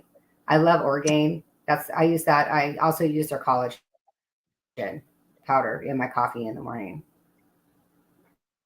Yeah. And it's all vegan and non-GMO. Yeah. I love it when all the initials come out. Non-GMO, no TST in it, the B plus, the BCAs, and I absolutely love Make sure it. it says this. Yes. Love To all the you acronyms. to you three, thank you so much. Jewel, for making this still happen with I know the schedule got, but I just, it just warms my heart. And I really, you were right. When I walked in and I saw and heard, it was exactly why you were here. Because that hit me so quickly as how inspiring that would be, to go through that journey. So you are a living, walking legend amongst the life after trauma community, because we move from our lived experience. That's just about, that's the whole name of the game in the community, is move through your lived experience. Walk it like you talk it, and you've done that. And so I will make sure I get. I know I had your speaker highlight, but I will make sure they be able to get to the website if they want to partake in the products. They are good. I've tasted them myself. Another lived experience, and I appreciate you, Jewel, for being here. All right. For having me. Thank you so much. It was a lot of fun. All right. Take care. Danny, my God, man. Actually, I'll go to Tina because I might cry with you because I want to say something to you right quick. Tina, my dear, as always, overachiever, nailed it, do it, and it was so funny, Danny. We and Tina were at one of her sessions, and she says on her list to talk about her at her session, she gonna ask me, "What do you want me to do for your summit?" And I was like, oh, we'll get to that. We'll get to that. We'll get to that. Okay. She said it again. What are we going to do? We'll get to that. We'll get to that. We'll get to that. And she was like, you're basically saying, I want to prepare. You bring. Yeah, whatever you bring, I know it's going to be great. So, Tina, thank you. Thank you so much for being here. I truly appreciate it. And I'll text you later on. We need to get back together having me. soon. All right. Take care. Danny Cobb. Man, thank you, bro. Thank you. Thank you for being here and being able to hold that space and facilitate that conversation. And I love, and the reason I want to say this is because I love how you're right. I did send some questions, but I love how you felt what was right to go and the way to move. Like that's it. It's like, yeah, I could give some reference points and some things, but really what I'm trying to get out is a real conversation about how you can make this impact and change lives. And I really appreciate the way that you could plug in and hear those women, never meeting them before. Like that was the other thing. You just met them right then. And to be able to pull that out is why I love you. And I say little bro only because of age, not because of any disrespect, but I love you, little bro, man. I do with all my heart, man. Thank you for being here and doing that today. Hey, Rob, thanks for having me here, dude. Thanks for putting this on. And I'm just appreciative that there's any opportunity for me to give back to this, your community. I'm all about it, man, because self-care is a big deal, man. Well, I appreciate it, man. Kiss the twins, tell them Uncle Robert, say what's up, and I'll talk to you soon, my friend. Later, brother. All right. We are, this is about to get real fun. We got one more speaker when we come back. So go ahead and take your few minutes. Coming back, Teresa's going to take us through a powerful, powerful presentation about this understanding still from a very unique perspective to that. So take your 5. I'll see you back. Ooh, I love you.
Looking back at pictures of his time in the military, United States Air Force retired Master Sergeant Rob Cook is grateful. My time in the military was special. It's where I learned everything. It was 21 years of my life, my education, my travel. As an inner city kid from Birmingham, it was probably one of the best things that ever happened to me. Though his memories are fond, Rob acknowledges that trauma is an occupational hazard. Albeit a great experience. By the nature of my job being security forces, protectors, there were some times in which I found myself in situations that caused some post-traumatic stress. And Rob's not alone. At some point in their life, 7 out of every 100 veterans will have PTSD, according to the U.S. Department of Veterans Affairs. But Rob now uses his own experience as a speaker and coach. I really have taken the time to get my mental health in order, and now to help others, process through their own trauma. Rob thinks treatments like this one will further the progress. Things like VR, things like having a compassionate therapist are all practices that are going to be so beneficial in helping our young active duty personnel kind of come back safely. Coming back safely is more than just physical. It's mental too. And the work is underway.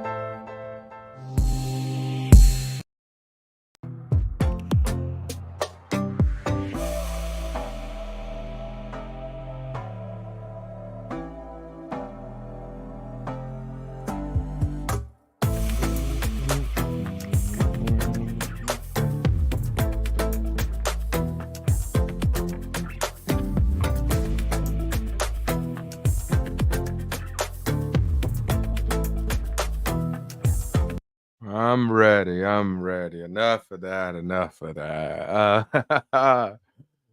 Man, it has been such an amazing day. And I just want to thank you all who've been able to jump in, jump out. Once I figure out the recording, it will be there on the website or on my pages somewhere. But you don't want to miss some of these stories, the inspirational stories, the teachings, the facilitation, any of it, because so far it's just been life-changing. And we're not going to stop now. I'm bringing to the stage now a woman who I first met in this community through a podcast, and her teammate, her partner, Lemick, right, which is her teammate, have been making some remarkable strides and helping nurses wake up to this understanding to have a better experience. Like, they are healers. They are the first line of defense, so to speak, sometimes in front of the practitioners who we see, that teaching them how to love and to have a life that is surrounded with self-care practices is what she's going to talk to us about. So I am going to bring her on. I got to show her some love. She's been backstage for a minute, and I wasn't able to, because I don't know just yet how to communicate it. But Teresa, I just want to thank you so much for being here today. It's my pleasure. I truly appreciate it. And every time we've ever had the opportunity, I think we've done 2 podcast episodes together. Every time you just blow me away with kind of like how you're always seeing it's still fresh. And that's what I love also about this. They talked about it in the last session, like being a practice. It's something we're continually learning. So I've always appreciated that about you and your work. But how you doing today? Oh, I'm doing great. I've just been listening to everyone's presentations, and I'm like, I learned so much from everyone. It's like, how is there so much smart people in the world? I know. And, yeah, it's just fascinating. And I love their stories, how they're finding their way. That's that self-care piece, and Yeah. So I am going to get out of the way. This is going to be on you. I'll chime back in and we'll probably take some questions together. Okay. But yeah, I know you got it, and I'll see you soon. All right. Thank you so much. Well, thank you for having me today. I prepared some notes and I want to kind of go over them a little bit with you, but really I just want to have an honest conversation about what does health and healing look like? I don't think we know. I think a lot of people have the wrong idea about what health and healing actually is. I wanted to be a nurse ever since I could remember. At 7 years old, I was walking home from school and I skinned my knee. And we used to have block moms back then. And she came running out and picked me up, brought me in, cleaned it off. And she asked me, she said, well, can my daughter put the Band-Aid on? She wants to be a nurse. And at that very moment, I was like, I want to be a nurse. I liked the way it felt to be cared for in that way. And I thought, I sort of lost track of that idea for a little while until I was about 24. I'd been taking care of children. I was working. I had 2 of my own by then. And I was sitting at lunch one day and my friend asked me, she goes, well, Teresa, what do you want to be when you grow up? And I said, well, I'm going to be a nurse. And she's like, well, when are you going to start? And I realized that I hadn't been living into my dream that I had had when I was 7 years old. And that was the day I signed up for nursing school. And I thought, I had no plan, I had no money, and I had 2 children. I thought, how in the world do we do this? And you just do. You figure out what you have to do to make those steps happen. And I realized even after nursing school, I still didn't really know that much about health. And as I was taking care of my patients, and my first job was in ICU, and I realized there was something more going on with people than just their diagnosis or just the treatments that we were doing. And I started talking to my patients and listening to their stories and listening to their beliefs about their health and how they were showing up in my ICU. And I had the privilege of actually seeing some of them, after they got well, they would come back and see us. And I was like, what is the common thing with people who make it through really, really bad accidents, heart attacks, strokes, any number of things that happen to people? What is that resilience piece about? And I read a book back then called Love, Miracles, and Medicine by Bernie Siegel. And it really was eye-opening for me as the foundation of where health comes from. How do we really know what brings us health? And one of the stories in the book was about a man who was really dying from heart problems, and another woman who had what's called atrial fibrillation, which is an irregular beat in their heart. The woman who had the atrial fib, she thought that she was going to die because she had something wrong with her heart. And the man who should die heard the doctor say, well, he has a gallop. I just don't know what we're going to do. Well, what the man heard when he got better, the doctor asked him, we didn't expect you to live. And he goes, well, you said I had a gallop. Well, horses gallop and they're strong. I figured I was going to be okay. And he was. And the lady who had the atrial fib, she did actually die. And I thought, as a brand new nurse, and reading those stories and watching my patients, I began a lifelong search for what that common denominator was. I had an inkling. I had been a nurse long enough to know that people's thoughts and feelings mattered about their health and about how you show up in life and the choices you make and the things that you do. And then fast forward to about 2015, those insights that I had back then had kind of dwindled away as time went on. Nursing got a little harder. There was a lot more to do. We got a lot more technology, a lot more tasks to do every day. And I sort of lost sight of how we function and how we feel. And in the everyday grind of doing my job, I left myself out of that equation. And I started having chronic pain. I would have to think really hard before I stand up, think really hard before I sit down. It was all I could do to go to work and come home. And unbeknownst to me, I had become quite the worrier. I worried about my health. I worried about my family. We were having some problems in our family. And honestly, I felt like I was completely burned out. And that was the day that I went to a conference. Dr. Keith Blevins was our speaker. We're the chapter co-leaders for the American Holistic Nurses Association, Austin area chapter. And he talked about these principles in a way I had never heard human psychology spoken about, but I felt them on the physiological level. I had known for a long time that my thoughts were having a direct effect on my body. But in my busyness, in my effort to just make it through the day, I somehow felt like the thoughts were separate from that. Even though I was having the chronic pain, the digestive issues, dissatisfaction, a sense of dis-ease in my life, And he started talking about these foundational principles, and in such a way that it was like, huh, I didn't know that there was such a thing as separate realities. Like, not, I knew that we were individual people, but it looked like to me that sometimes when you express yourself or vent to your husband or your friends about your problems, you were getting some kind of relief. So I was a master at that. And one day my husband was sitting on the couch and I was in mid vent, and he goes, "What do you want me to do about it?" And I'm like, "Well, nothing. Just listen." I watched him check out of the conversation and I thought, well, this isn't working. And now I'm upset because he's not listening.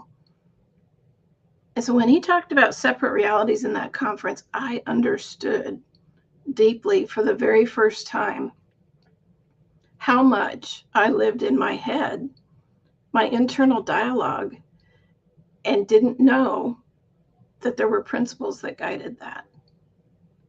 And when he talked about separate realities as normal, that no one can have your thoughts and you can't have anyone else's, I suddenly saw my children differently. I saw that their problems weren't really my problems. And I thought, how is that possible? I'm the mother. I know things. But they were truly here on this earth to live their life with the love and care and support of their family. But there were things I couldn't do for them. And when that realization hit my body, it went down my back like electricity and out my heart, arms, and legs. And the pain I had had for 5 years was gone. And I thought, okay, something is happening in this room. And I'm looking around and no one else seems to be noticing. And that was the day I realized, oh my goodness, these principles are life-giving as well as life-changing. And I knew in that moment that I had to share this with my profession, because I was looking around at all the people who had dedicated their lives to taking care of other human beings, and we weren't taking care of ourselves. Nobody, not one person. There was attempts to do that, but there was a lot of negativity, a lot of exhaustion. You just have to read the papers to know what's happening in healthcare today. But I wanted better for my profession and for the caregivers that I worked with. And that includes all the people that take care of the patients that we're here to serve. And I had been looking for 20 years for this mind-body connection because I knew there was a connection. I did every modality that you can imagine. Anything that you have read about, I tried. But it was one day riding home from the hospital. My husband was recently diagnosed with atrial fib. And I had the sudden insight, oh, it's not the modality that heals people. It's this innate health that the principles are. The principles are life. Mind, consciousness, and thought as a metaphor, as this way to talk about this connection. It's what breathes us. You know, are you breathing, or are your lungs breathing you? You don't have to do anything for your lungs to work. They just do. You don't have to do anything for your heart to beat. They just do. And this connection, this mind-body connection of our thoughts affecting our physiology was fascinating to me. I could have anxious thinking and I would feel it in my body. Our nervous system is set up to really help us notice what's happening with us. You know, there's something called interoception, these receptor sites within our body that help us sense what's happening within our body. We don't have to do anything for that to happen. There's exteroception, these external sensors. You know, my friend calls them her spidey senses. Like, what's going on? Something's happening. I'm not sure what it is. It's how it keeps us safe in our environment. We are perfectly made to live in the world. I know sometimes I feel like, as my friend Lynn says, she goes, I feel like sometimes we're cutting ourselves off at the neck. And the principles don't actually just exist as a thought form. It is through thought that we can experience our life. It's the principle of mind as this all knowing, formless energy that has all of the secrets of the universe, and consciousness, which is our awareness that we can actually think or be aware of our surroundings, and this incredible ability to intellectualize things, to understand things, to be curious about life and what it has to offer. But it truly is that the formless principle of thought that arises and comes alive as we think thoughts. We don't control them, but that's the gift that we have. We get to do with that whatever we want.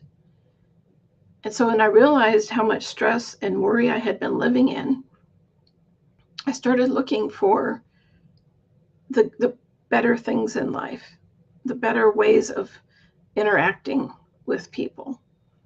And I've had such amazing teachers throughout this journey. Dr. Keith Blevins, Dr. Bill Pettit, Hannah Studley, I mean, my friend Lynn. Every time I have a conversation, I learn something from people, whether it's a different way of understanding, because don't we all like to figure it out, right? We want to, it's easy to say, well, it just exists. And then we immediately go, well, I need to figure out what this is so I can figure out how to use it. You don't have to. It's built in. The self-care plan that we have is the recognition that we have innate health. Our ability to actually heal doesn't come from something we do. It's something we are. And that's what I love about nursing. Nursing is knowledge. It's the knowledge of how to put a body into a state of health, but it's knowledge that everyone ought to have. And I couldn't be more happy to be at this place in my life teaching nurses about these principles that guide life, that help us to navigate with a lot less effort and bring to life our life. What did you come here to do? What do you want to do with your life? Service to people is an amazing place to be when you know that what you've helped them to see for themselves has completely changed their life. And I think, it's my life's work at this point. We opened Advancing Nurse Coaching in 2016, just 6 months after I learned about the principles. Lynn had known them for a long time. A little funny story about that. One time we were driving down the road, and we were talking about opening a holistic health business because we wanted to help people heal, to give people a place to come to connect with each other. And, it was our attempt to serve our profession, really. But then we realized we didn't have any skills in all the modalities. We just had desire, and we were being that connection piece. We would do a conference every year, a retreat every year, to bring health and healing as best we could. And we were driving in the car, and she said, I know what I want to do. I want to bring the principles to nursing. And I said, well, what are the principles? And she's like, oh, I can't teach those to you. And I'm like, I'm sitting in the driver's seat or in the passenger seat thinking, what do you mean I can't learn them? I went to nursing school. I could learn anything. And she's like, well, I'm not really sure. That was about 4 or 5 months before the conference. And at that conference that Dr. Blevins was at with us, we both knew that the principles were the thing, but the vehicle that we could use for nurse coaching to bring the principles through our profession. Because I have never been in a place where I watched the lights go on so many times with the nurses that we're training. They get it. We don't have to teach them empathy. They've already got it. They already know something is missing. And when you show the missing link, this thought bridge, which I call the missing link, a lot of people do, things just click. It's like the universe is going click, click. Here we are. This is the right time in history to bring the knowledge of these principles out. Healthcare is struggling, and we really want to help our profession and to really live life from this inside out perspective on purpose. I wrote something called the Intentional Miracle Document. And it's about when you know that you're always supported by these principles, you don't have anything to fear. There's nothing you have to do but notice what you're doing with your thoughts. Because I'm like anyone, sometimes we have good days, sometimes we have bad days. I used to try to avoid all the bad days, like, oh, something's wrong with me if I'm having these negative thinking, or I'm just not feeling myself today. And I realized I'm perfectly fine if that happens. I know it's not a forever state of being.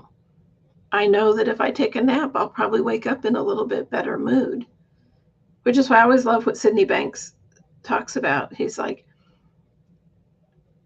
it always comes from the positive side of life. The peace, the understanding, the good feeling comes from that positive side of life. But he didn't say you had to avoid all the bad, negative feelings. There are no right or wrongs, good or bad feelings. They're all here for us to enjoy without effort, without thought. Just lean into your experience. There's information there for you to navigate life, whether it's to notice my body doesn't feel very good today. Maybe I should take a day off. My mental health isn't doing very well. Maybe I should talk to someone. It gives us information of what our next steps should be. And when we stop judging and criticizing ourselves and others, a miracle happens. We start having more compassion for other people, because when we look at someone else who doesn't know about principles, we're going, oh man, I know how they feel. I get that. And maybe you can say a kind word or have a conversation. I've had many conversations with people standing in the line at the grocery store. And I know that after they had that short conversation, they felt better about the rest of their day. In whatever context I could do that. It's kind of a funny thing. If you just ask a nurse, everywhere you go, people know they can talk to you. You're like an open book. My husband used to come, he'd say, when we go to the store this time, don't talk to everyone you see. And I said, if you notice, I don't seek them out. They just come. And I can't help that. If they need to talk to me, I'm there. Because you don't know what someone else is going through, or what someone else might just need a kind word. I was sitting at the DMV getting my registration renewed, and a man walked in, and I was like, yep, he's going to sit next to me.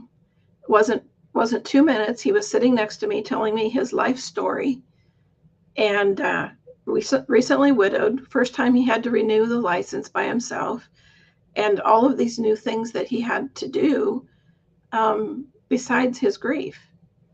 And I listened. I loved him as best I could, sitting in the chair. And the gift of time and presence and attention is one of the things that's missing in our world. We're so busy-minded thinking about what we need, what we want, how are we going to do this, that we don't take the time to stop and recognize maybe what our fellow neighbor is doing, what's going on with that person in the grocery store line. And especially, I worked post-anesthesia recovery, which is waking people up from surgery, for 20 years. And every single person that woke up had a story or a fear or gratitude for whatever care we could provide. And I had a patient there who came back, and actually my daughter was the one who met her because she was the same-day surgery reception person. And the lady came back and she said, I want to know who took care of me in the PACU. She said, because every time I woke up, she told me I was going to be okay, that I was safe. And she said, the one fear I had of having surgery, that I wasn't going to be okay, she said, that helped me so much. And it warmed my heart. And I was like, my daughter came and told me, she goes, I knew it was you that took care of her. And I thought, wow, you don't know whose path you're in or for what reason. And I think these principles allow us to really embrace and acknowledge and realize this interconnectedness that we all have, and this ability that we have to truly embrace life without judgment, without criticism, and learn what self-care really looks like. And this summer, I went to Italy. I'm sorry, France. My husband went to Italy for a day, but we went to France and stayed with some friends for 2 weeks. And I was sitting there looking out the window, and it's absolutely gorgeous there. And there was 2 rabbits playing out my picture window. And all of a sudden, I had this wave of feeling and this realization, you're not being as kind to yourself as you think you are. And I had that little dialogue in my mind, like, what do you mean you're not being as kind to yourself as you think you are? And right behind it, with that feeling of love and warmth, I went, oh, you're not taking time for yourself. And I came up with 4 F words for self-care. Faith, which are the principles that they're real, that they support us with everything that we do. Family. Family means everything to me. Without family, I feel like I would be alone in this world. But I also have family of my choosing, which I call friends. And I have freedom. I have freedom to embrace life, to really lean in and say, you know what? This is what I want to do. I know where my experience is coming from, and this is what I choose. And I learned how, with that freedom, to interact with people in a way that just, I want them to know that no matter what happens, I love them unconditionally. That's it. And that comes with that feeling, those internal knowings, this ability that we have to sense everything, to navigate the sensations in our body that give us information. Whether a lot of people, when they come to the ER, it's like 3 o'clock in the morning because they're hurting, they feel sick, and they just don't know what else to do. I think that's listening to wisdom. Come on in. Let us put your mind at ease. Let us take care of you for a minute till we can figure out what's happening. And once you have some answers, we automatically settle down and the body comes back into a state of health. And most of all, the final F is to have fun. We live in a society where we've forgotten how to have fun. And fun can mean anything to you. It could be a walk, it could be a conversation, it could be, as the ladies were talking about, it could be yoga. You know, whatever makes your body feel good can be fun. And so I think, you know, as we move through this life and as we bring these principles out through nursing, we have some really big opportunities coming up to serve a lot more nurses through dementia care. And I thought, what a perfect vehicle to help families who are living with people who have memory problems and bring a sense of peace and love and joy into these parts of our lives where it's sometimes really hard. But the hard has more to do with the resistance of what's happening than it does if you lean in and say, you know what, I know that no matter what's happening, I have the ability to be resilient no matter what shows up, because we know problems do show up. It's a part of life. There's nothing to do about it. Resilience happens every time you take a step. If you weren't resilient, you wouldn't be here now. And I think that's one of the places where in nursing, it seems like resilience has become a bad word. They're like, because it's like something you don't have or something you have to achieve. It's our birthright. If we weren't resilient, we wouldn't be here now. And so I now work from home. I teach nurses how to coach. And I thrive on letting people know how powerful this is in your self-healing journey, in the dreams and desires you want to bring alive in your life. Embrace the moments, embrace everything that life has to offer. Because even in the down times, even in the times where maybe we feel a little depressed or we're having pain or, a little anxiety maybe about not knowing what to do. There's a lot of trauma in this world and a lot of ways to look at it. And I found the best thing you can do for someone is to listen. In coaching, there's a way of listening with presence where you drop into this space of having nothing on your mind except for to listen to another human being. If you listen long enough, they'll tell you what they need, or they'll hear it from their own mouth as they express what they need. And when you have insight into that, you realize the oneness of life. You realize this interconnectedness, this ability that we have to impart knowledge, to give our love, and to have compassion for our fellow human beings. Life is living through us. We are it. It's what animates this body. It's what gives us an experience of life, and we get to have free will to choose however we want that to show up. So I think just in closing, I just wanted to talk a little bit about what does health and healing for the caregiver mean? I think it means to embrace this life, knowing where we're coming from, knowing that these principles support every aspect of us, and we can have insight into it at any moment. We don't have to wait till we think it's an insight. We can just engage in the conversation, which I think is what coaching does for people, this container of intentional conversation to help whatever topic you bring to the conversation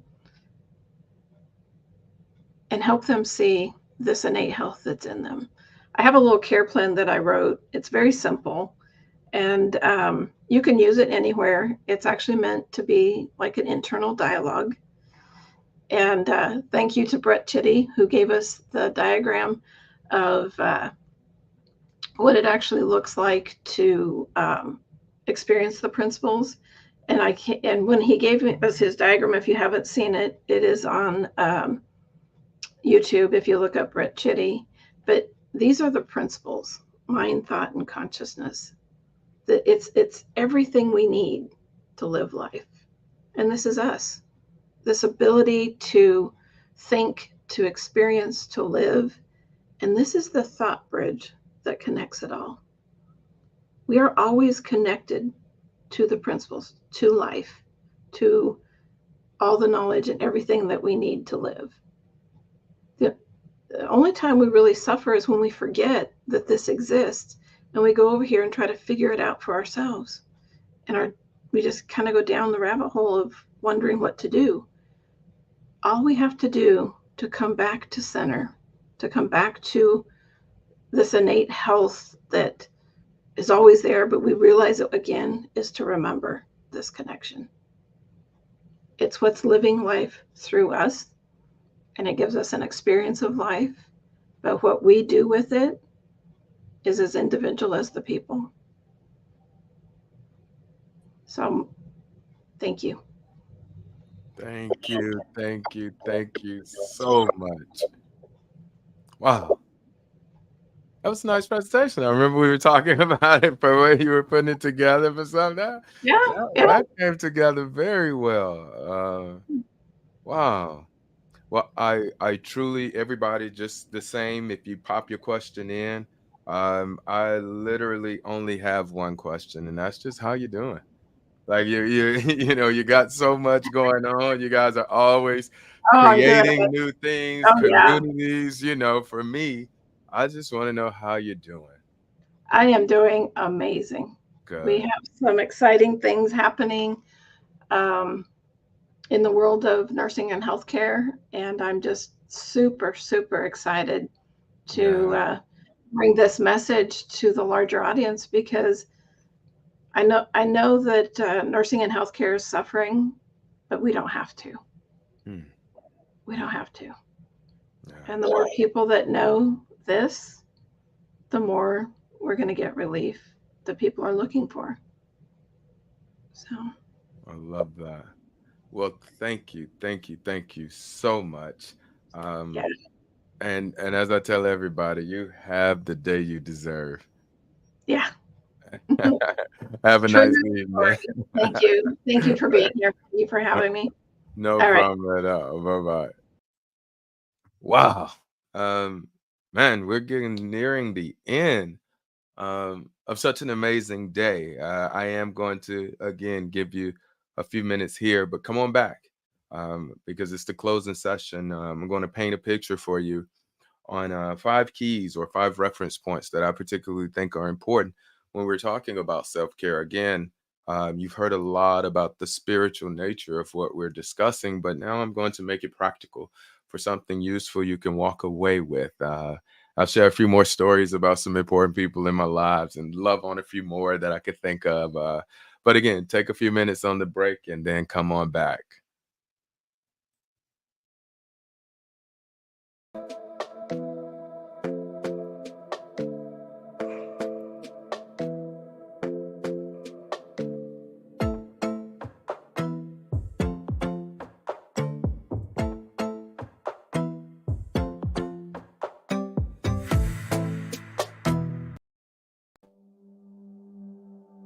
For me, failure doesn't exist.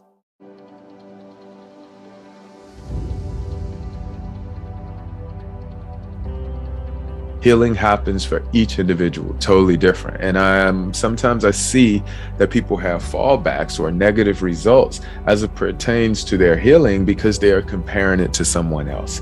So don't worry about trying to qualify or quantify your trauma with anyone. Just dig down deep, remember the truth of who you are, drop that ruck, put those practices of self-care into place, make sure you're listening, and before you know it, we're building a support team. You are on your way.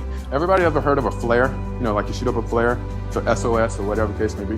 Flares are if you were to hear something at night and you're on patrol or something like that, you would shoot a flare to illuminate that space so you could see it clearly.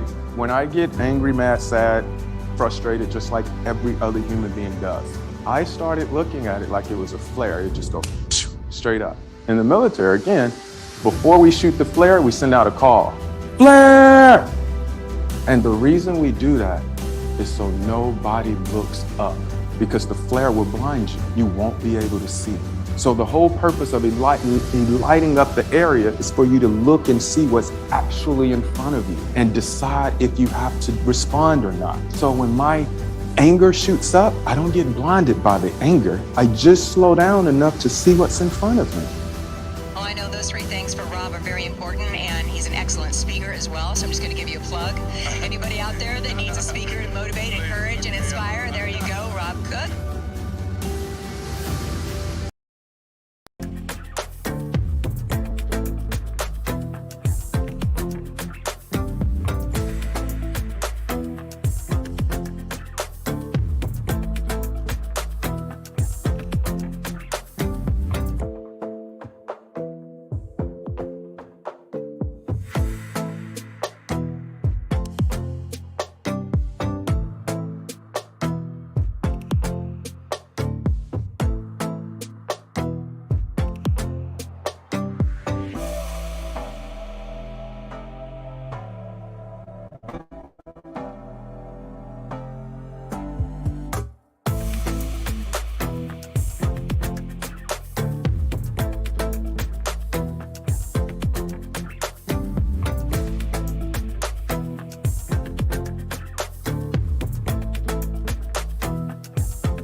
Welcome back for the final session of this particular self-care summit.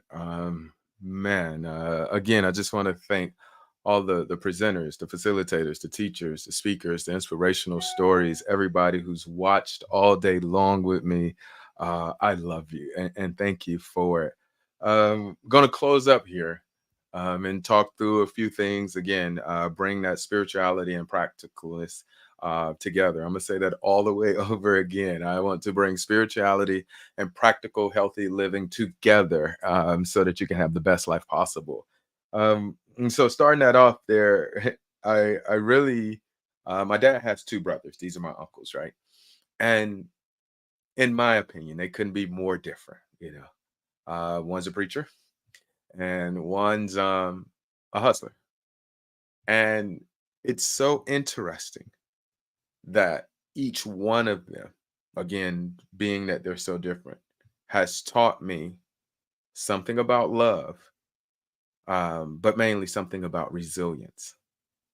And the one story for me that pretty much sets up me learning resilience. Like this is, I mean, there are several things I've been through in my military career and things like that kind of pointed to uh, resilience. But this was the moment when it was, again, this is why I like things to be practical or brought to my awareness, so to speak.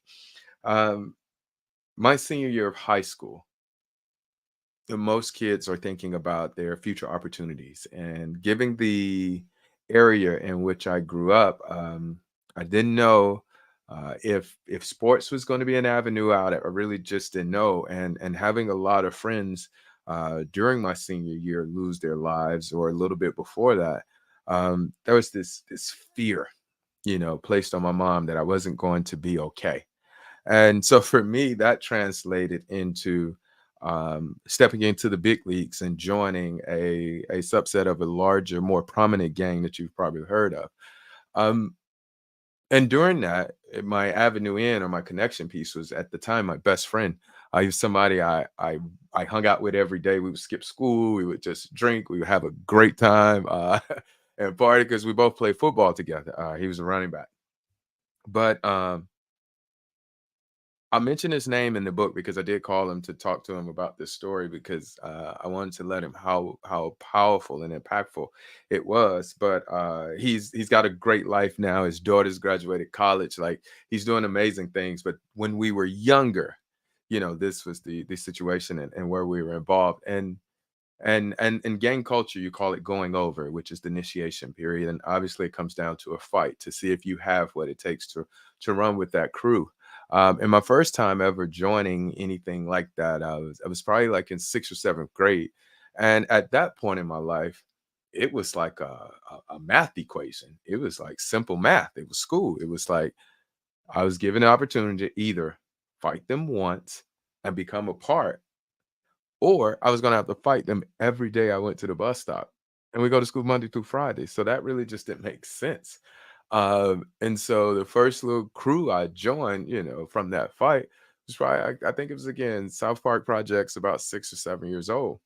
But what I remember was I wasn't a Hall of Fame like gangster. Like I wasn't going to be, I've been involved in shootouts as a young man, or I've been around them. I've done a little stealing, I've sold some weed, things like that. But just enough to stay, to have my card where I had the protection.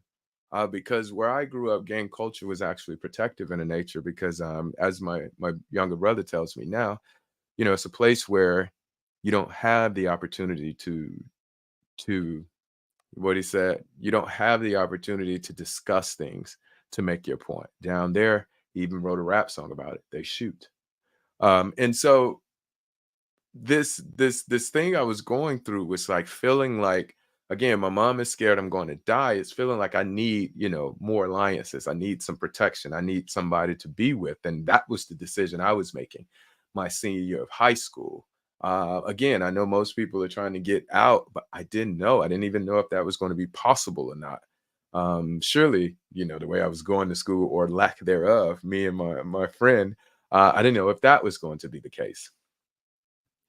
But that night, what I remember most, I don't know how the scuffle started, how many you had to fight at one time, but there was one point where I was squared up face to face with my best friend. And when I tell you, he did not hold any punches. He beat my ass. He beat my ass. But I remember one time he was hitting me so hard, and the kicks and the punches and everything was coming in so fast. I went to ball up to try to stay down and protect myself. And that's when he became like a coach in the middle of the fight, oddly enough. He was like, "Get up, get up." And at first, it would seem like he was saying it for the purpose to get back up so he can knock me down. But I heard it pass my ears and into my heart, like I mentioned earlier, where he was saying, "No, don't ever lay down. Get up. If you're breathing," this is not his language, this is me now. If you're breathing, get up. You have an opportunity to practice self-care, to connect to something bigger than yourself, to have the life you want. Taking that ass whipping from him and him screaming, "Get up." I found the strength to manage to move through a few more shots, and I swing with everything I got, and I catch him in the head. And he steps back and he's got this stunned look on his face, and he breaks out in a smile. Mid-gang initiation. He just wanted to see me fight back. He used to call me a mama's boy, because my mom really scared the crap out of me once I started living with her about, being home at a certain time, not doing this and not doing that, because she was just so nervous about me dying. But that gentleman taught me resilience. And I would use that as the platform to make it through every traumatic experience I've been through in my whole life, to the point that it was something in me that I understood that was a spiritual principle, but was taught in a practical way by getting my ass kicked, that I could never stop getting up. Until I'm dead, I can never stop getting up. It's part of the reasons I move so much. I can't, it's not like I can't sit still. I love my peace. I love serenity and to sit still. It's the fact that there's always in me an opportunity to want to share love with somebody, because it's not affluent in the area, or in communities and things like that. But I say that to say the platform, again, from battlefield to breakthrough, is built on love to resilience. And I have 5 reference flags that I often talk about. Let's see if this works exactly how I think it's supposed to work. Going to pull it up. All right.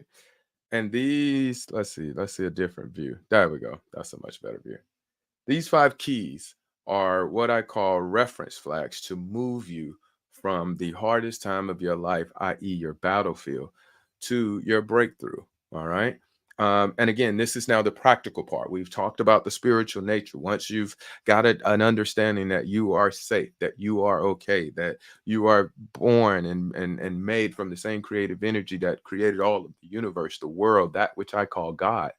Um, when you understand that piece, you move into what's going to be practical for you. And these are the reference points that I want to leave out on many battlefields. It's not what I did particularly. So it's not the actual steps I did. What I just need you to see is the flag that I planted. And that first flag is prioritizing your self-care. This whole notion that it's selfish to take care of yourself needs to be dispelled. The most important thing you can do to inspire, to impact, to create, to love it, the most important thing you can do is take care of yourself, because your body, your mind is what moves your spirit throughout this entire world, given an opportunity to share and demonstrate love. So it's like the vehicle analogy in a sense. You got to kick the tires every now and then, do some stretching, do some physical movement, as you heard Tina and Jewel point to earlier, some yoga. But it's the mindset of making it a priority to take care of yourself. Key number 2, being present. So much of life is lived between the depressive and intrusive thoughts that come along with my past, and the anxiety ridden ones that come as a result of thinking about my future. And very little human beings hang out in that sweet spot in the middle called the now. The only moment in which you can actually do anything about either of those.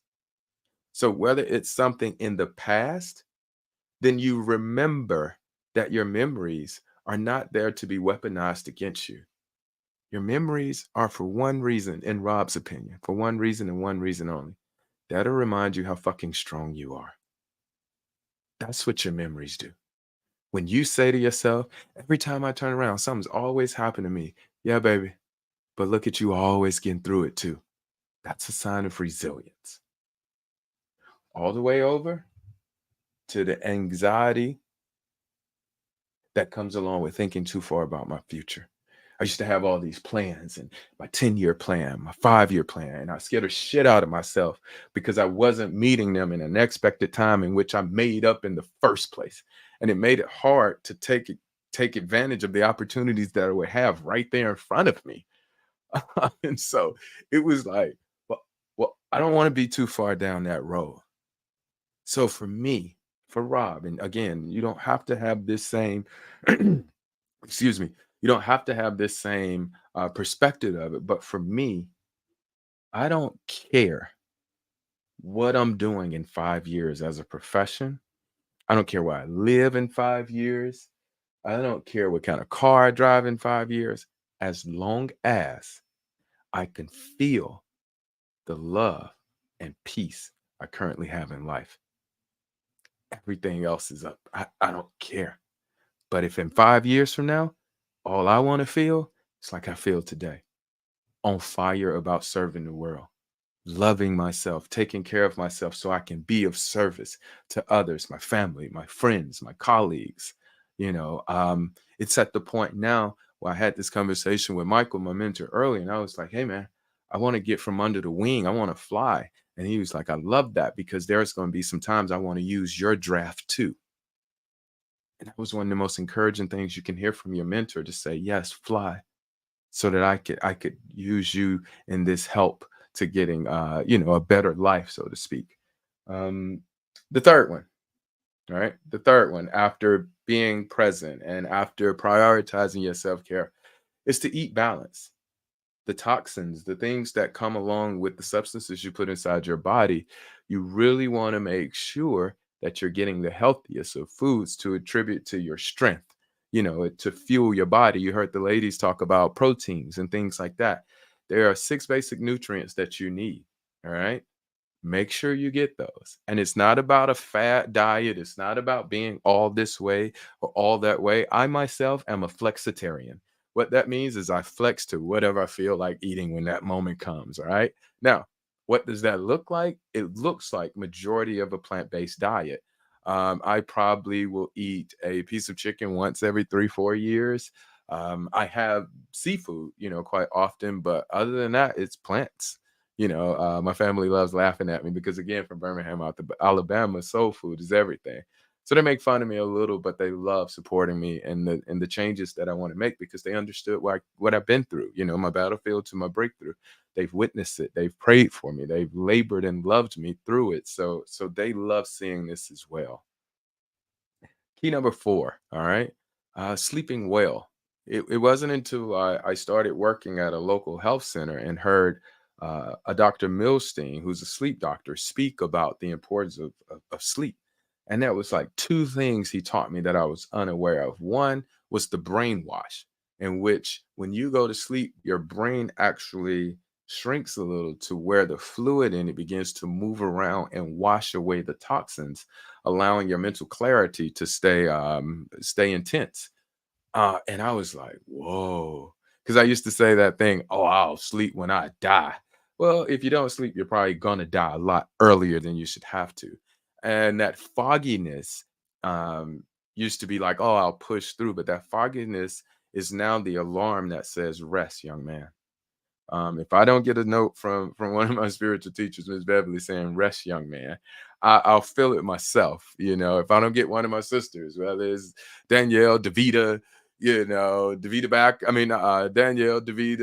Danielle Backers, all of them saying, sit down somewhere. Monique, Tanya, all of them, to include my own sisters telling me to sit down and make sure I take care of myself.